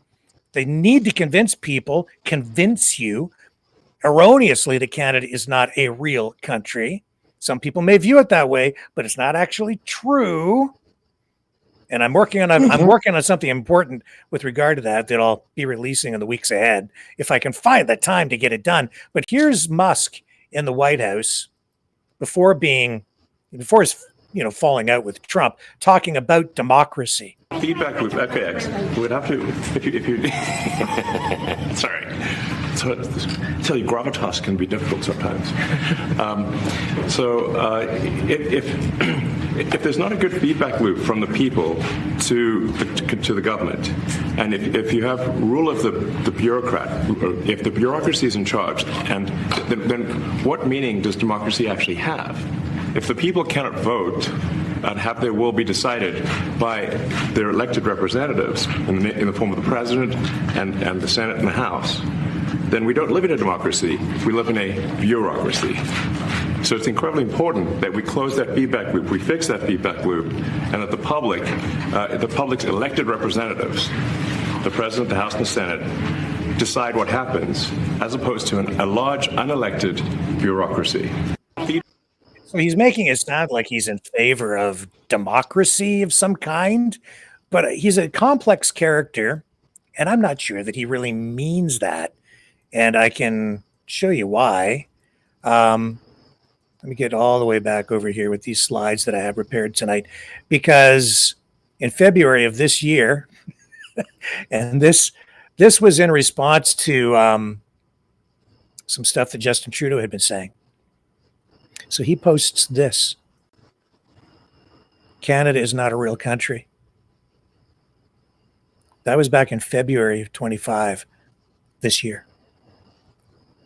That really concerns me. Mm-hmm. Now, that has been scrubbed from the internet since then, but he did post that. How does that make you feel as a Canadian? Wrong. So here's wrong, a guy, my friend. here's a guy who actually I saw just today, Tesla, if Elon Musk hits certain goals, Tesla will pay him $1 trillion bonus. I saw that today. That money coming out of our pockets. Elon Musk is a technocrat. Elon Musk is an elite. He's standing there in the Oval Office talking about democracy. It's not really a democracy. It's a bureaucracy. He doesn't believe in America as a democracy. He never did. And if he believed in democracy, I don't think he would have been offering up to $1 million as prize money for people to vote for Trump, which I think probably is illegal. But who's going to challenge the guy who has that kind of cash and that kind of power? A guy who literally bought his position behind Trump at the desk in the Oval Office for $240 million, bought access to all the data in government computer servers, which his staff has been going through. You think that guy really believes in democracy? Whose maternal grandfather was a technocrat, who really, that whole movement doesn't believe in democracy. They believe in a technate, a government run by elites, elite technocrats, experts in fields, not democratically elected. Engineers. Yes. And so on. What is scientists. Elon Musk? What is Elon Musk is an engineer. Yes. Hello, guys. I'll go Joseph style. Hello, folks. That's the history. And this ideology really, I think, in many respects, even more so than in the United States, in Canada, this is where the ideology of technocracy has its roots, took form, and began to spread, really, now all over the world in various forms. And I think the technocracy movement may have actually influenced the work of Alexander Dugin in Russia, who now it's come full circle, and that work is now re-influencing people politically here in North America and in MAGA, although I think largely unwittingly, and also being driven by Elon Musk, because of course he's familiar with all this stuff. His maternal grandfather was instrumental in the creation, the foundation, the formation of the concepts, and now he is living that out. His fortune made through a division of technocracy within the federal government in the United States. That's why he's in the US and educated in Canada. And this is also why, I think these accusations of him being even a fascist come from. It's because it's very authoritarian in nature, this ideology. His family moving to South Africa, and his maternal grandfather, a big supporter even of apartheid. Actually, I wanted to ask you something, just a thought process real quick. Would you agree that technocracy is probably what I would also call a neo-authoritarianism or totalitarianism, maybe? Absolutely. It absolutely is a form of authoritarianism. Now, you might not mind authoritarianism if there's absolute abundance and you can have whatever you want, whenever you want it, as much as you want. But I'll tell you right now, as someone who has studied economics to some degree, that's a giant lie. Nobody can get what they want whenever they want for all the time, because there is always scarcity. There always will be. Even if we live in a near utopian society where robots produce everything and you don't have to go to work, somebody abundance. It's never that simple. And as authoritarians, I mean, they want compliance, they want uniformity. And here's an image from that era in the 1930s, 1940s. These are followers of Technocracy, Inc., and they wore gray uniforms and saluted one another and advocated for the eradication of the existing political system.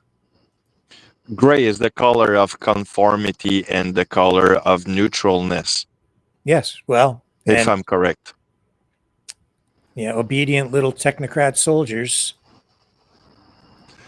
Comply, don't ask questions, don't have any overthinking or critical thinking, just do what I say.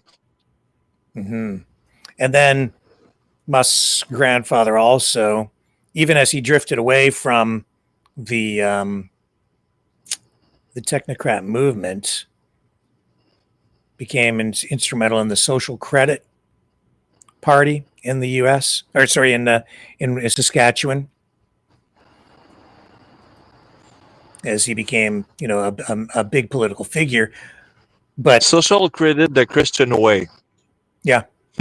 Yeah. So there's definitely that issue of Christianity rearing its head, religion coming into play. Even back then, of course, right, through this political movement and the social credit movement, and there's Musk's grandfather, maternal grandfather, in the newspaper. This was 1948. He led Saskatchewan Social Credit Party into a provincial election, but they lost to a party that most people, I think, in Canada would be familiar with, and more familiar with, the CCF, and Tommy Douglas defeated him at the time. So if you look at it into the Canadian ways, you had Arif Khan and other, situations similar that was going on during COVID and after COVID, which kind of, I would agree that there's a form of, there's a link into it, or there's something into it that we got to look at. Well, this is the symbol of Technocracy, Inc. Mm-hmm. Look familiar? Yin yes, yang? I've seen it. Yeah. So they've really in my research yesterday, I've stumbled onto it, but I didn't went through it because lack of time. But yeah, they kind of stole and also cybercracy, something like that. So basically, cybercracy would be well, the propaganda or what we have now with social media and how you're being fed on one side or the other side. What I was basically calling infocracy not so long ago, and which would basically be the right terminology of cybercracy. So, yeah. So this stuff has been fueling a lot of, I would say even conspiracy theories, if you want to call them that.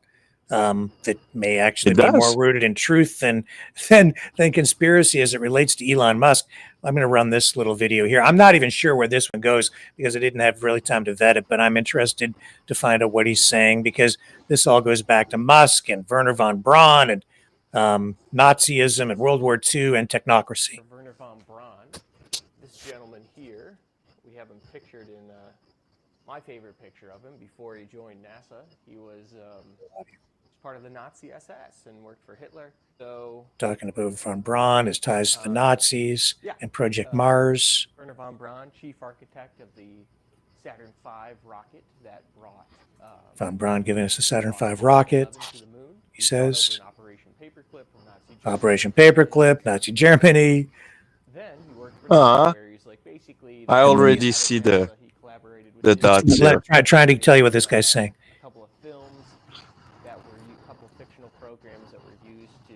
And then show the population, get them used to the idea of space travel and what to expect from a moon landing. And he also, the most interestingly, in 1953, he wrote this book right here, Project Mars, in which he described von Braun and Project Mars book. Mars colony, and in the chapter where he describes in this book, the leadership of the human Mars colony, he basically describes technocracy describes technocracy with a leader. Elon's not the name of the person that leads the colony; it's the title given to the person that leads the colony. However, he talks about the person that leads the colony has the title, not the name, but the title of Elon in that book, Project Mars. Isn't that weird? Oh my! Joshua was arrested as the leader of the Technocracy Party. Yeah, and then there's Haldeman, Joshua Haldeman, maternal grandfather. He's talking about Musk, his maternal grandfather, in 1940 being arrested. No evidence that Werner von Braun was in Canada by the RCMP. Connected to it, besides the fact that he was obviously a fan of it, given he described it in Project Mars. And von Braun not directly involved, but describes this in Project Mars. Parsons is known for starting. Anyway, it goes on. I mean, this is just too weird to not be true. And it is. It's actually all true. Like, this is all true. Isn't it weird?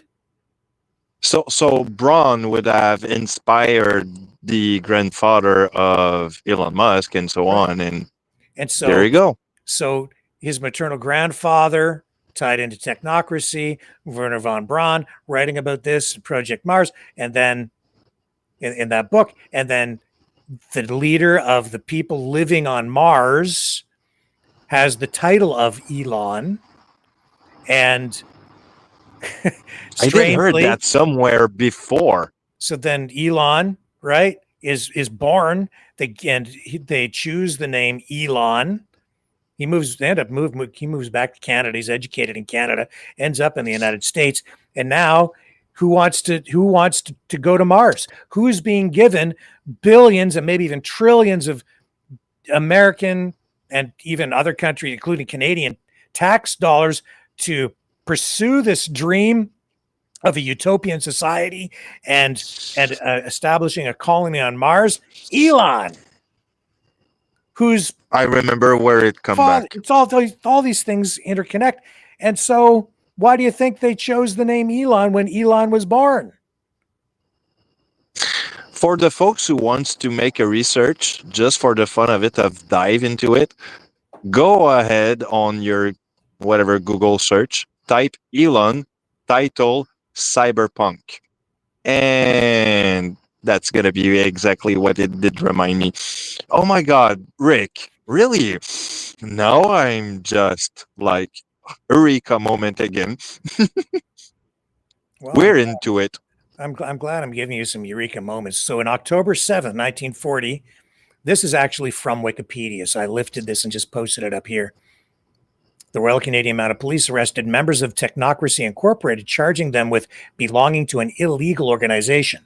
Technocracy is illegal because it seeks to defund governance using the specific tactic of having governance take out loans, while diverted the loan money to the technocracy companies. So they're going into debt. The government goes into debt. They borrow a bunch of money, and then they give it to these big oligarchs or these big companies. This was 1940, okay? And they're giving the money to these technocrats or oligarchs like Musk, okay? And while so they're getting rich, well, the whole country, well, we go into debt. It says here in 1940, arrested were those who targeted both USA and Canada during World War II. Joshua Norman Haldeman, that's Musk's maternal grandfather, was arrested at location Regina, Canada, as the former director of Technocracy Incorporated that tried to attack the USA and Canada governance during World War II. He was forced into exile and fled to South Africa.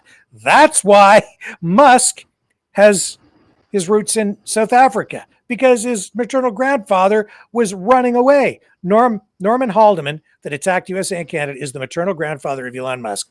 Elon Musk from South Africa set the record for most governance payments collected, while the governance employees he made payments to took out $1 trillion loans that included record subsidy payments that his company received. The USA national debt went from $9 trillion for all years combined, 1776 to 2007, to $30 trillion during the period Musk collected payments from loans taken out by USA governance. Musk was also the largest political donor in USA governance during this time. Largest political donor in U.S. history. Musk was also, where am I here? Technocracy specific tactic is the contribution of gold and diamonds from mines to 300 United States governance employees that can take out loans. The gold and diamonds are given in exchange for subsidy payments from USA governance to their company. The specific tactic of technocracy taught by Musk's grandfather that he was arrested for in 1940 during World War II. That's from Wikipedia. Could that ties into the destabilization of the economy, as some probably have stated in the past time? Well, all this coming from a guy who's like, we're going too much into cut spending unless you're giving it to me. Of course, I don't think that Elon Musk was very aggressive about cutting government funding to his own companies like SpaceX. And, you know, it's also troubling because SpaceX is integral to the U.S. defense system and all of Western defense. Elon Musk and SpaceX and all those Starlink satellites, that's where the surveillance comes from, the military intelligence. Well, it's not just about now it's not the defense anymore. It's the war now. But does I oh wow, can I ask you a real question real quick? Yeah. Can we have a little break, because I need to go to the corner real quick? No problem. We will take a break and we'll come back on the other side of this.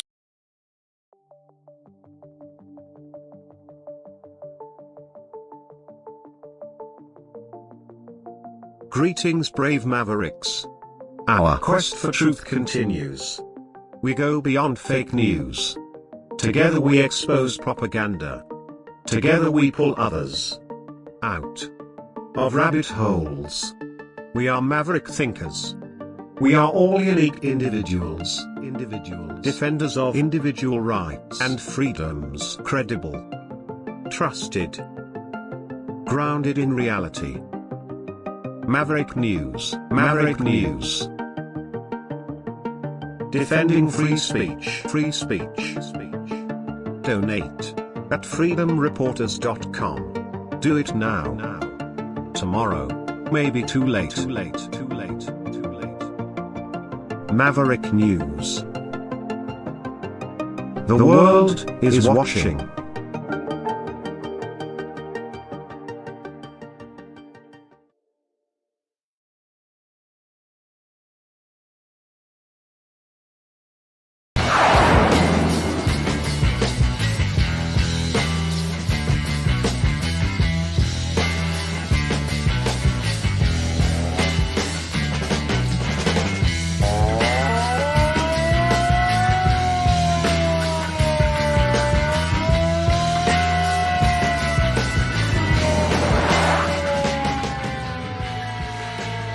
Maverick News.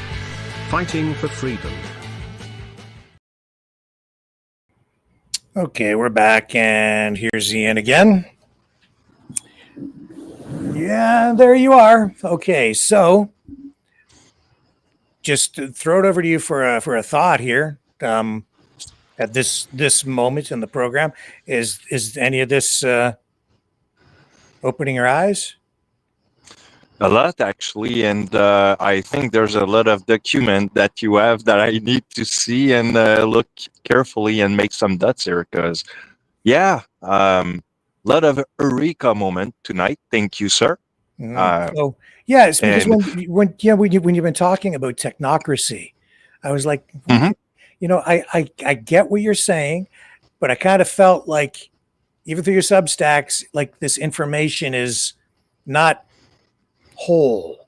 It's like it's being kind of based on concerns just about technology and digital tracking, you know, digital ID, digital currencies, those concerns. That's what was driving, you know, your interest in the subject, and that's what was driving the writing that you've been doing. But there's much more behind all of this. It's an ideology, a philosophy that is really at the heart of everything we've been talking about here for a long time now, which is this reorganization, this reimagining of the world, of this, you know, this new world order that I think people are very confused about, honestly, where they're being spun this narrative, especially here in North America, that it's the World Economic Forum and it's, you know, it's the, you know, the World Health Organization. No, I mean, those are different elements of it, but the real new world order, it's what we're talking about here. Russia, China, the United States, the superpowers of the world, just getting together and carving everything up. Trump doesn't give a damn about Ukraine. Trump doesn't give a damn about, you know, much of anything other than just the United States, because he sees himself as sort of one of three big leaders in the world, and he's gonna have his third of the planet, and those other guys are going to have theirs. And this is also why I think he wants the Nobel Peace Prize, Ian, because you see, if you buy into this ideology, then you could potentially eliminate the possibility of a nuclear war. If all three major superpowers come into alliance together and they all agree that you're going to have this, you have that, we have this, and we're not going to fight. We're all going to be in alliance. We're just going to be one big, happy family of superpowers. And no more proliferation of weapons, because we'll just control everything, the three of us. But to get there, you're going to have a lot of countries between here and there who are going to try to preserve their sovereignty, preserve their national identity, preserve their culture, preserve their right to self-determination, preserve democracy and freedom. Because where we're going with all of this, with Trump, Xi Jinping, and Vladimir Putin, if all of this holds true, even not if all of it, but if a lot of this even holds true, and we continue this push toward this, and there's all kinds of empirical evidence that we're pointing to even here tonight to show that this is what's happening, it inevitably leads to World War freaking III. Yeah, because these countries, like you think France Do you think England, the UK, do you think all these countries are just going to roll over? No. They won't. No, not going to happen. Their old country as heck. Their old country as heck. They want to keep their culture. They want to keep their legacy, so they won't roll over that easy. Because not everybody will buy into this reimagining or this redistribution of power, this carving up of the world. But I've seen it even in the past year, more and more every month. People are beginning to clue in, if not, directly, even political pundits and, influencers and, very learned people. If they're not really dialed into what I've been talking about with Dugan and now technocracy and these hybrid ideologies, they are seeing where it's all going now. And they're beginning to recognize that, yes, these three guys, they seem to be leagued together. That's why when Putin went to Alaska to meet with Trump to talk about Ukraine, I said, those two guys are not just talking about Ukraine, and Trump isn't on Zelensky's side. These two guys, it's not so much that they're partners, it's that they're kind of like, they're in the know and they've agreed and they're just up there just making sure, like, okay, so you're gonna get Greenland, okay, and you can have Finland next and Poland. I'm not sure that it's working out, because I think that Trump has seen, even over this past week with this summit in Shanghai, this economic, and well, not just an economic summit, but all these other leaders coming together without him, and being, in this multi-polarity bromance going on over there.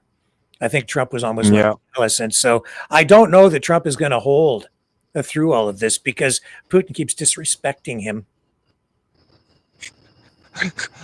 Well, we'll see. Yeah, we will see. But it's a bromance, like you said. It could be all part of the whole big scheme. WWF, right? Or WWE. We have a bloodshed together. We don't like each other's, but in the back of the show, we having a beer and laughing about the fist fight we just had. Yes. So yeah. It's like, and see, if you even look at Ukraine through this lens, it even makes more sense, because the United States under Trump, it's kind of like, well, Ukraine, well, okay, I don't really care about Ukraine, but if I can make a few bucks and sell them arms, right? That's fine. And Putin, who wants to denazify Ukraine, is kind of okay with that, because that gives him then the justification or the excuse to then go in and engage in, the removal of all these evil Nazis while he takes over the country. So you can look at it through that lens, and that's how that would play out. So they don't mind. They both kind of want the war, because Putin wants an excuse to go in there and get rid of all the political problems that he would face or is facing as he asserts control over the country over time. I don't know. But it's all very shadowy. I was listening to was it Times Radio? No, it wasn't. It was Anthony Scaramucci, and he was talking. This was yesterday. I don't know how current the podcast was. Probably within the last few days, anyway. And I don't remember who he was talking to, but he references Trump and Putin's and his strange affinity for Putin. And while Anthony Scaramucci, who was briefly the press secretary for Trump, he talks about how he couldn't understand it. They could see that there was some sort of a connection, but even as he was part of the administration very briefly, like for days, and it continues to maintain ties with some of the people there, he couldn't understand it. And he said that he even spoke to Steve Bannon about why Trump has this affinity or why Putin seems to have this strange hold over him. And even Bannon doesn't really know.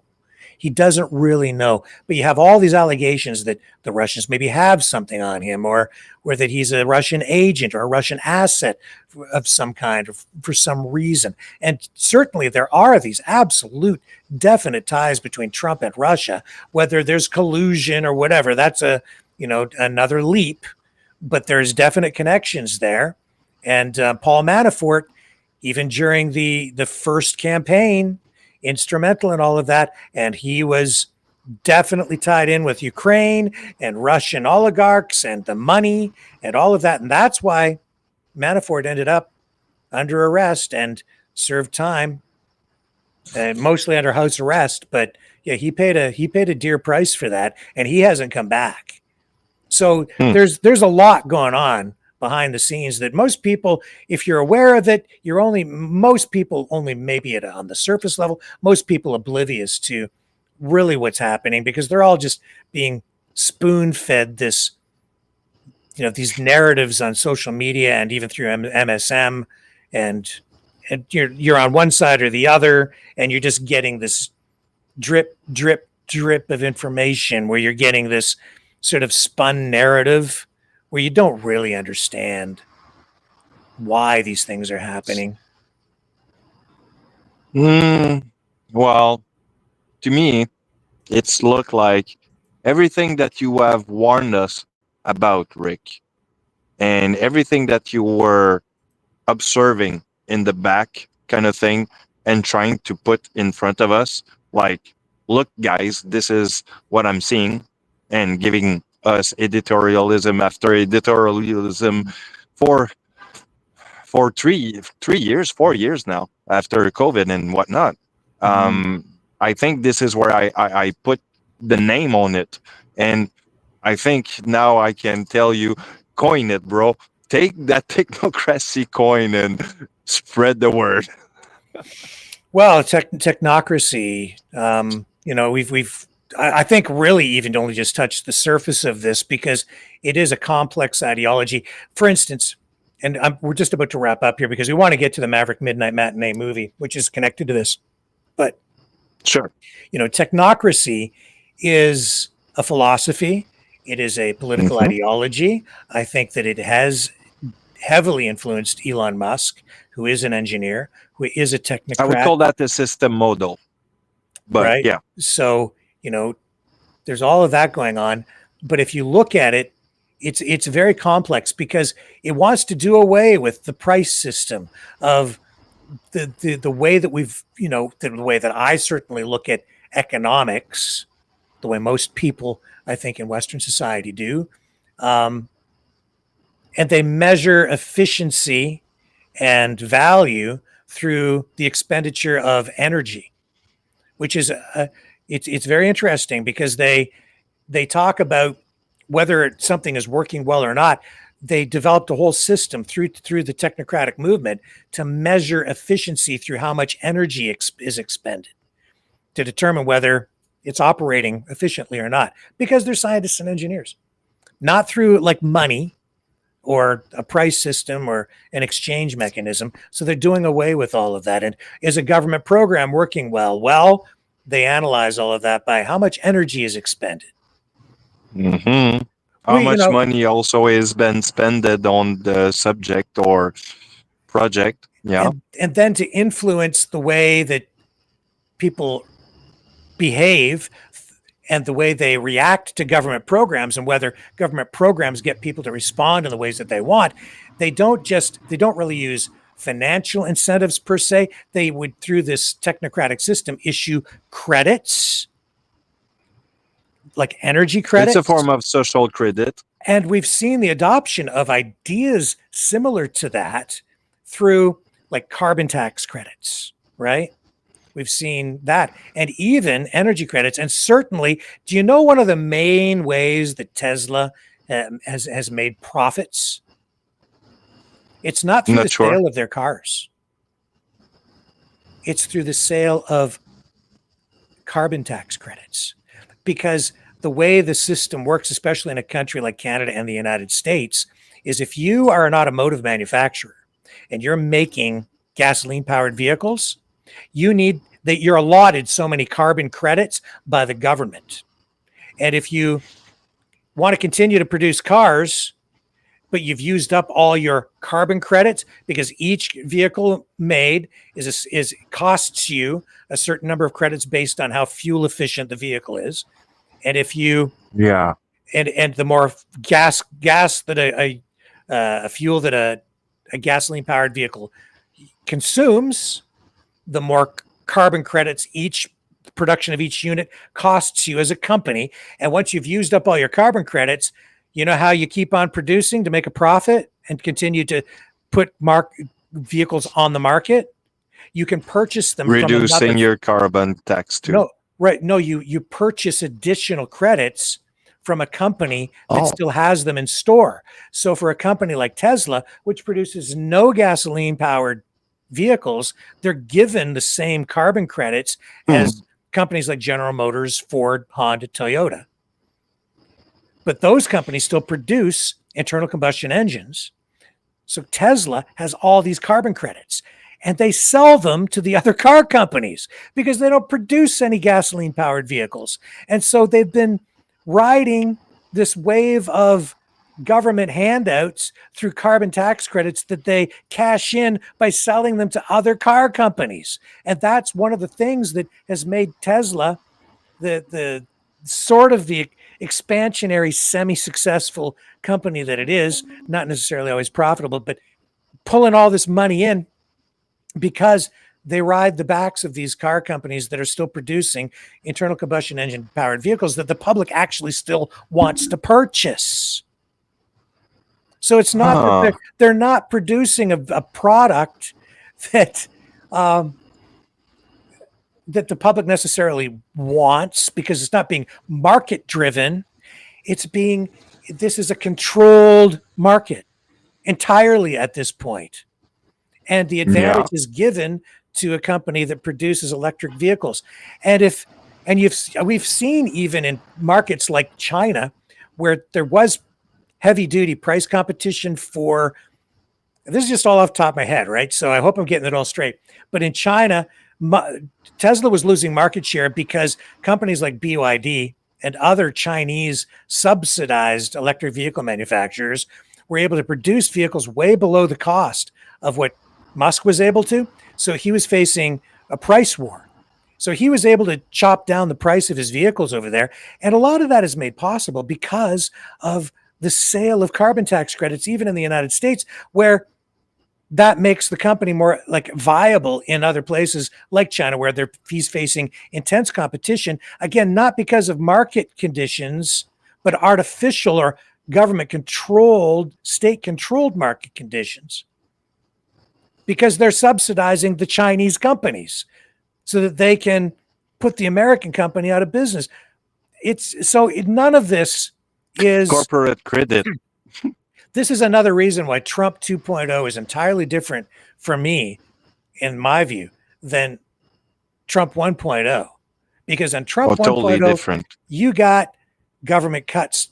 You got government cutting red tape. You got government cutting programs. You got government cutting regulations.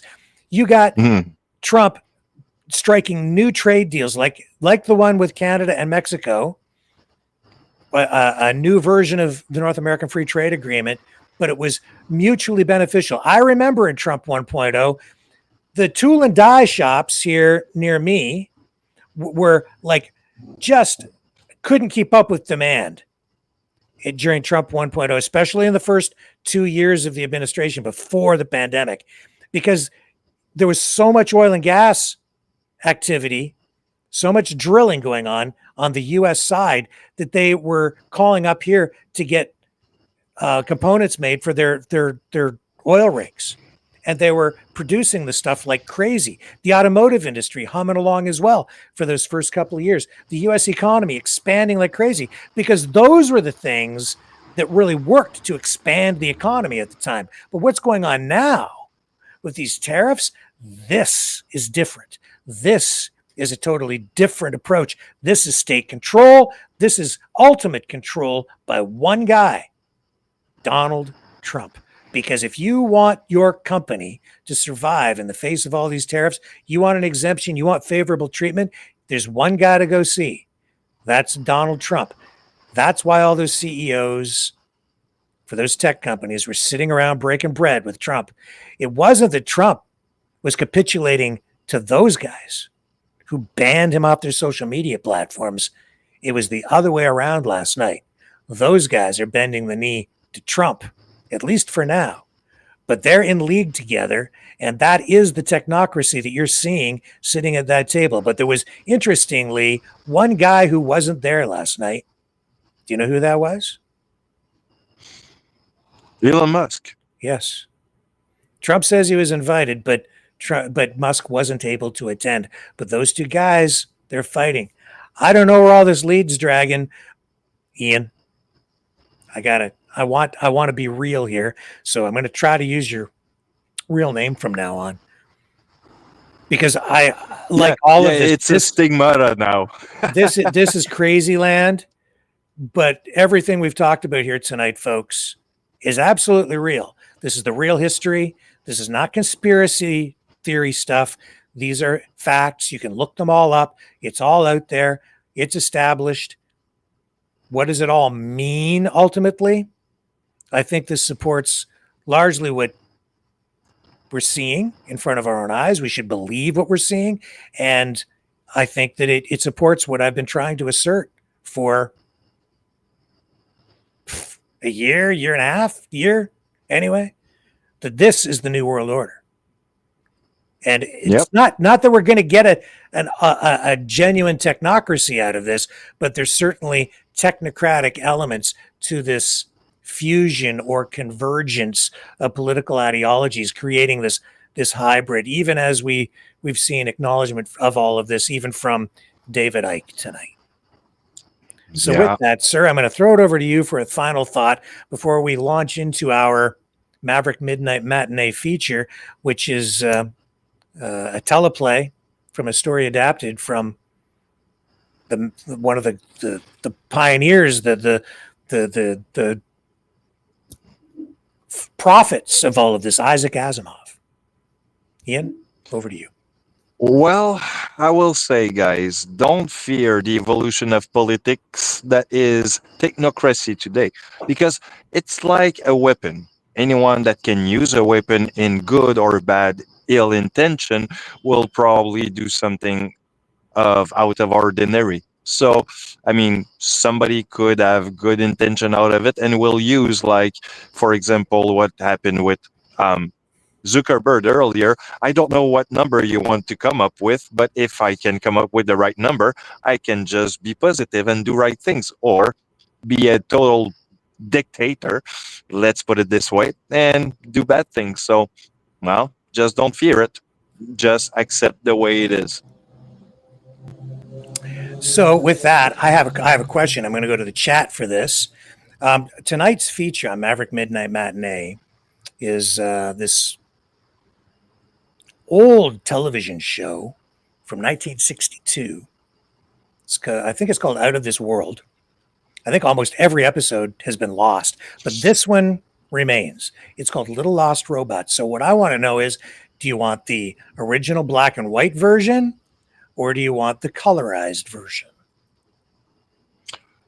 Well, I'll tell you what. I'll go with the color. I'll go with the color one. Okay, so let's leave that with everybody in the chat. We'll run a little break, then we'll come back. We'll see how the vote goes, and then we'll launch into tonight's feature presentation on Maverick Midnight Matinee. Stay with us, and I'm going to look in the chat.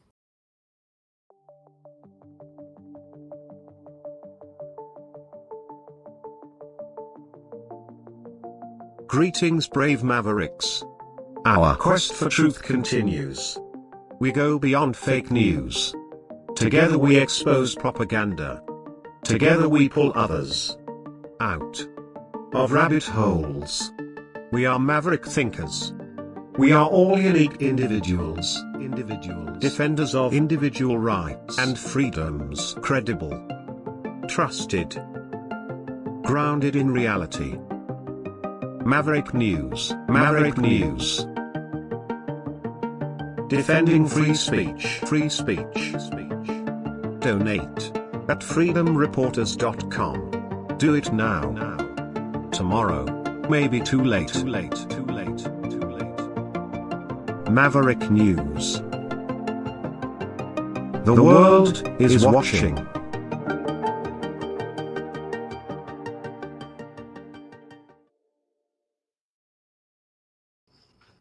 Okay, we're back. So I think we're overwhelmingly getting votes in favor of color. One person I think said black and white. Colors. Somebody's asking me what's on my face. My beard? Okay. Well, okay. We'll go with color. I don't know. Do I have? It's a two-parter. So let me just see if the colorized version comes with both in color. I think it. So yeah, I think we're good. Okay. If not, we'll flip over and get you the second part in black and white. Okay. Are you ready? You're going to stick around for this, Dragon? Ian? For sure. Every time I say your nickname, you got to slap me back into reality, okay? Okay. All right, and I hope tonight's program on technocracy was of value to everybody. I only had sort of a very thin layer of understanding of this until over the last couple of weeks I started to read more about it because of Ian, who clued me in and said, you need to be looking at this. And so I'm glad that I did. And I'm really glad that you steered me in that direction. Now, folks, if you're going to watch the movie with us tonight here on Maverick Midnight Matinee, you can't do it on YouTube. I have to end the broadcast now over on our YouTube channels because YouTube don't like it when we run the movie on the YouTube channels because they say it's all copyrighted stuff, even when it isn't. So we get the copyright strikes. And do you know who I'm talking like?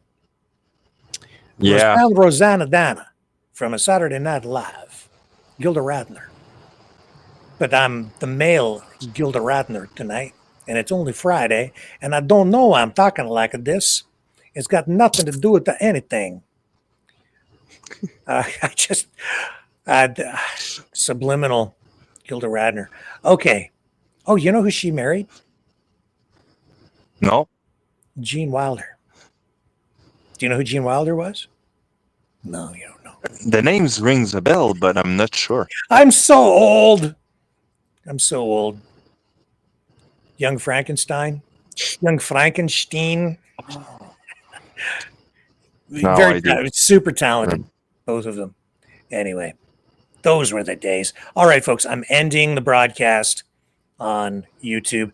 Go to Rumble, our Rumble channels, if you're watching on YouTube, to watch Maverick Midnight Matinee with us. I'm very sorry. We have a lot of people watching over on YouTube where our channel is coming back to life, and I appreciate all of that and the support that you're all giving us over there. Love that YouTube love. Thank you.